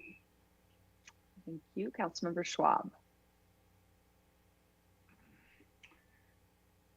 Yeah, I'll support the motion. I'm going to rely on the health department and the state to determine whether or not we should be in person or not. I certainly support the idea of having a fully remote meetings if that's what we need to do. So thanks. Thank you. Councilmember Zarlingo. I am listening carefully to the arguments and the reasons in the background and trying to make sure I put myself in the positions of different people at different stages of life and health.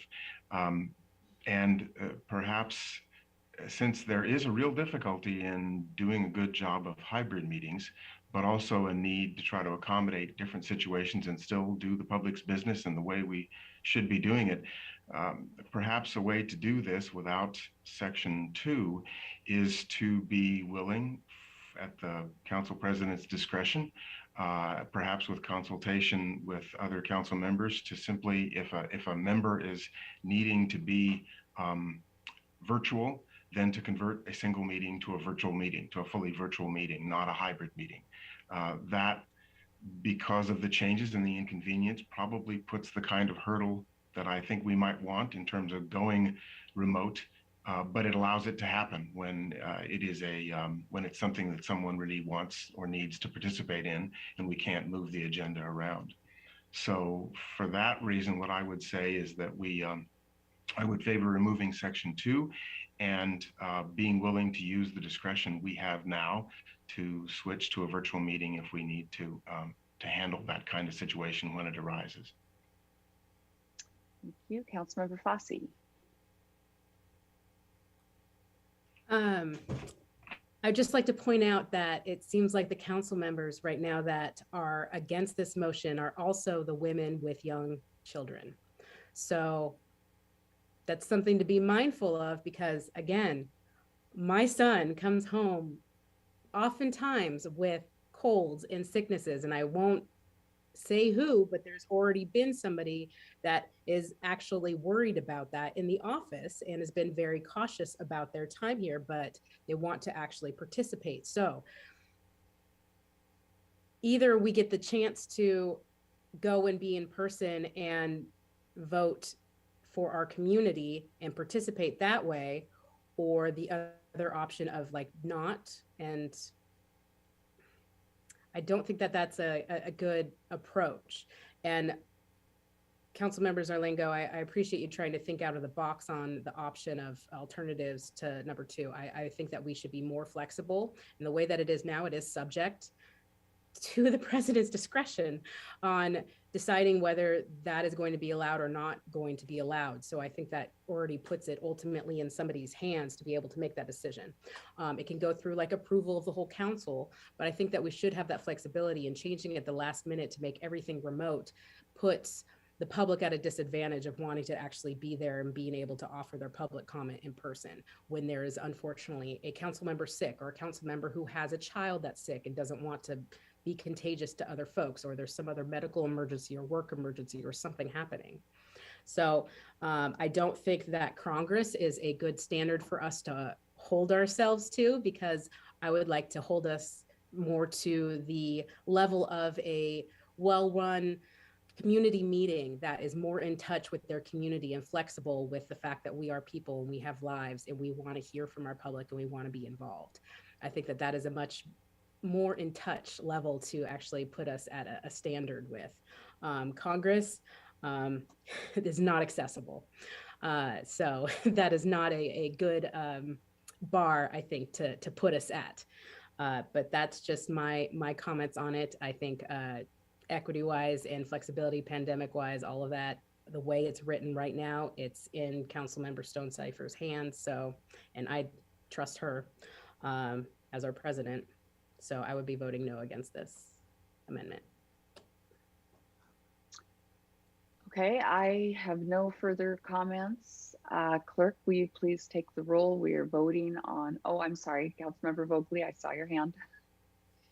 Just curious if it would be legally okay for Councilmember Zarlingo's idea to, and then also Councilmember Fosse's to allow an in the moment all virtual meeting? Or does it have to be like a week prior that it is allowed, you know? I believe Ramsey is on the call, our assistant city attorney. Are you still on the call? I'm still here. Okay. Late night. I think I'll defer to you on this. Okay, so yeah, a couple things. I think first, as far as we only need to give 24 hours notice for a special meeting, so it could be changed relatively last minute on that end. But under 1329, we can only do true full remote meetings during a civil emergency. But if it's the remote full council remote participation where we still allow a physical space for the public to gather and listen to the meetings, we could, yeah, as long with 24 hours notice, we could do that type of meeting legally. Thank you. Thank you. That's all. Thank you. We will take a vote on the motion to amend, removing section 2. Clerk, will you please take the roll? Councilmember Vogely, No. Councilmember Tui, Yes. Councilmember Ryan, No. Councilmember Schwab, Yes. Councilmember Zarlingo, Yes. Councilmember Fosse, No. President Stonecipher. Yes. We have other amendments to the procedures.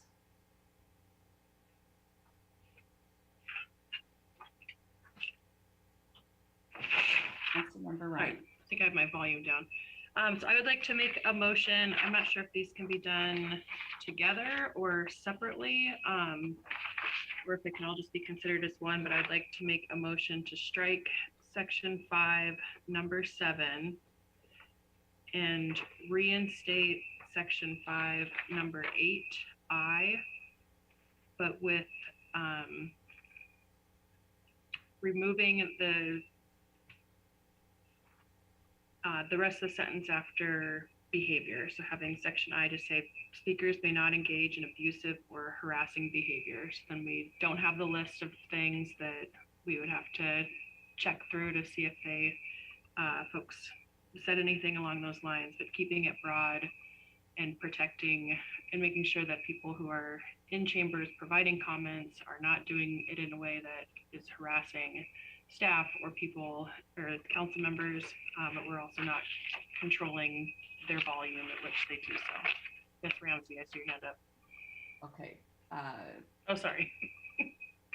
Hello, Mr. Rammerman. I'm going to call on you next.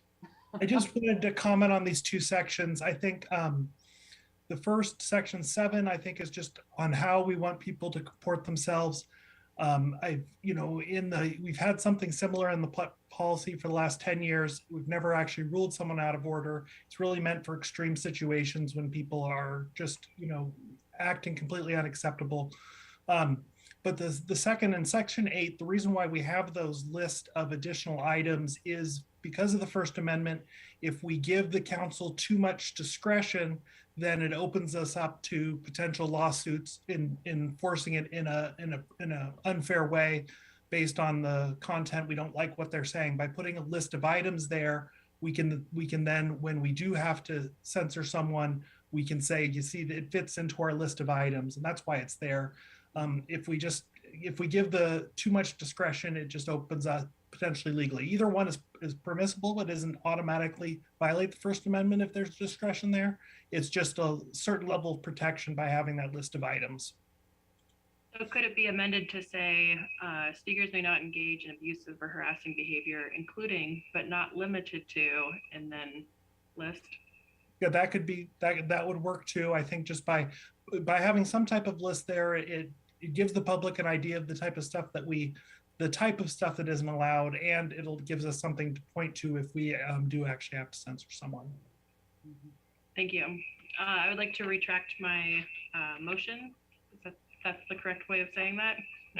And instead make a motion to reinstate section 5, number 8, subsection I, to include an edit saying speakers may not engage in abusive or harassing behavior, including but not limiting to, and then a list of behaviors. Second. We have a motion and a second to reinsert the stricken language subsection, section 5, subsection 8I, edited to say including but not limited to derogatory remarks, et cetera, et cetera. We have a motion and a second. Mr. Emmerman's hand is still up. Yes, is he? Before we vote. Are we okay, Mr. Rammerman? Is that a lingering hand? That's a lingering hand, sorry. Okay. Vestigial hand. Okay. Get to talk anyways, because I'm going to ask a legal question. Let's go down the roll and see if we have questions. Again, we're speaking to the motion to amend section 5.8I, reinserting it with some slight change in the language. Councilmember Vogely. Clarification for the language. Did the LA County Council not have specific language that their community was?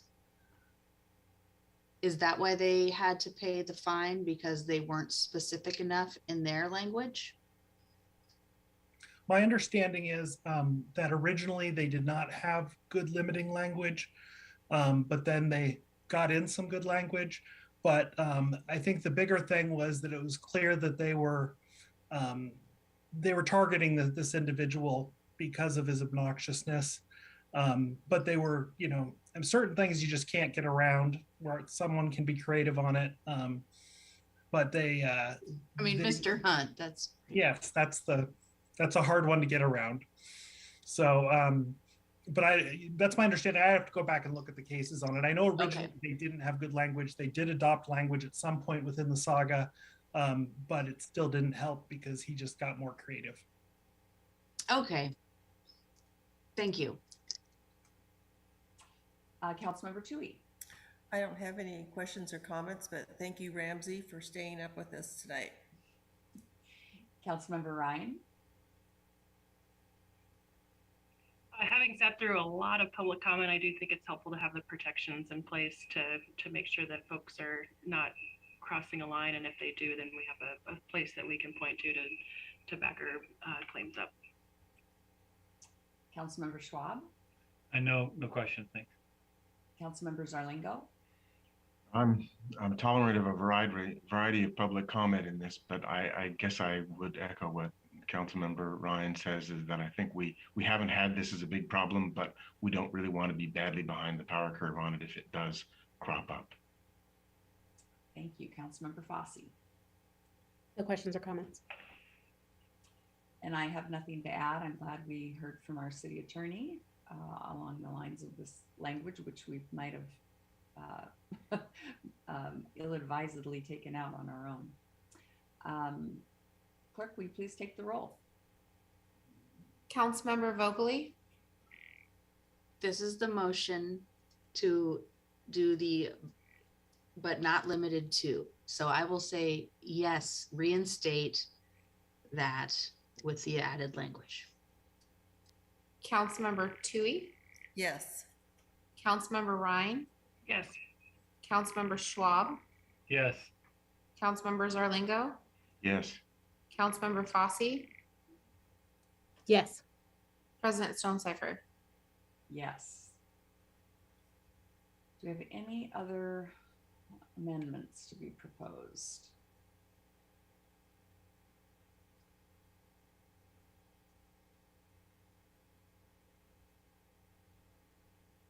Okay, hearing none, we'll go back to the main motion. I think we have a motion to adopt on the table. Is that true, clerk? Please remind me. I'm not sure that we do. Yes, we already have a motion, moved by Ryan and seconded by Vogely. Thank you. And Councilmember. to clarify, that motion will include the red line comments that we haven't dealt with yet so far. So those would be inserted as the action, and those that are stricken would be stricken as the action.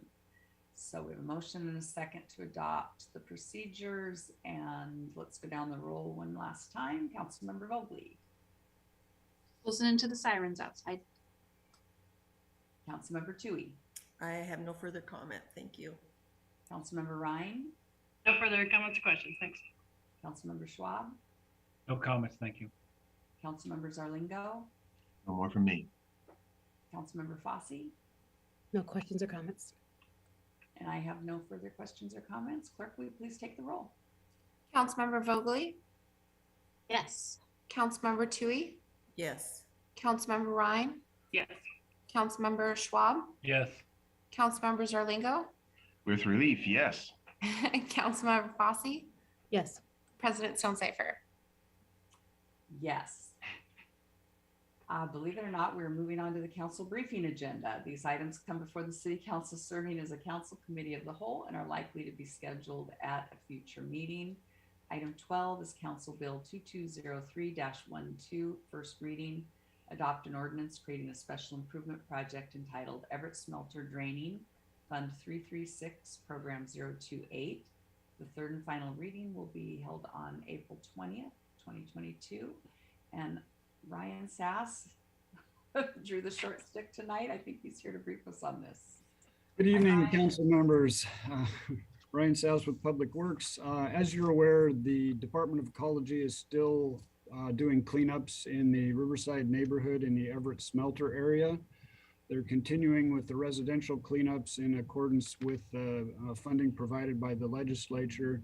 In addition to those residential cleanups, they occasionally do targeted cleanups of high value impacted areas. Ecology approached the Everett Public Works and asked us to consider undertaking a project on our infrastructure on their behalf.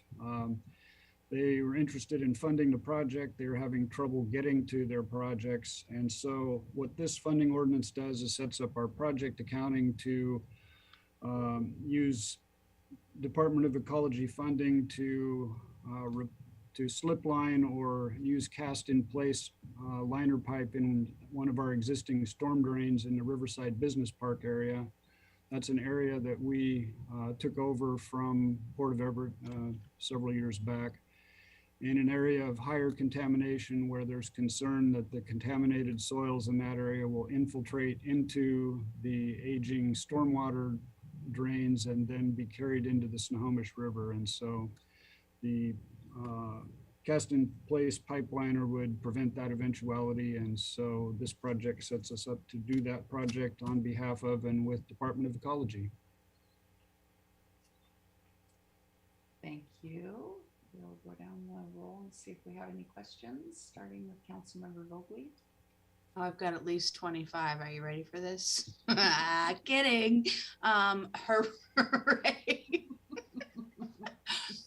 Thank you for lasting this long, and hooray for collaboration between ecology and the city. Thank you. Councilmember Toohey. No, I don't really have any questions. Thank you, Ryan, and hopefully they'll get back to getting the residents cleaned up in that area. I know I've had several calling me on that, so But thank you anyway, Ryan. Councilmember Ryan. Yeah, just really excited to see the huge grant coming through from Department of Ecology to help out with this, and looking forward to supporting the project. So great work. Thanks. Thank you, Councilmember Schwab. Great work. Thank you. Councilmember Zarlingo. One quick question in terms of this cast in place. Is this one of those kind of liner that's inverted or everted into the existing pipeline and thereby creates a new but slightly smaller pipe that's sealed, fully sealed? Yep, that's exactly the technology. Really, the right term is cured in place. And thereby then you're not disturbing any of the existing pipe or soils and making this. Okay, great. Then I guess I'd also like to say it's nice to have a super competent staff that's really Johnny on the spot in terms of taking advantage of an opportunity for some money to solve a critical problem. Congratulations to you and the team. Thank you. Councilmember Fossey. I would just like to second exactly what Councilmember Zarlingo just said. Thank you. Agreed. For my comments, Ryan, so tell me a little bit about the process that this came about. Was this something that we identified the opportunity, or was ecology looking for looking at us and saying, how are you going to solve this? No, this was actually a priority of ecologies, and they've been having difficulty based on staffing and COVID challenges and whatnot, keeping up with their project load. And since it was our infrastructure, they simply asked us if we would consider executing the project for them at their cost. And since it's our infrastructure, it made sense to us. We've got the stormwater engineers to do it, and it just seemed like a good collaboration. Yeah, that's great. I'm glad to know that they're thinking outside the box too to solve some of their staffing problems. So good collaboration, agreed. Thank you for that. And this will come back before us on the 20th. So we'll be ready for it then. Thank you everyone for hanging in for this longer meeting duration. And with no further business and no executive session, we are now adjourned.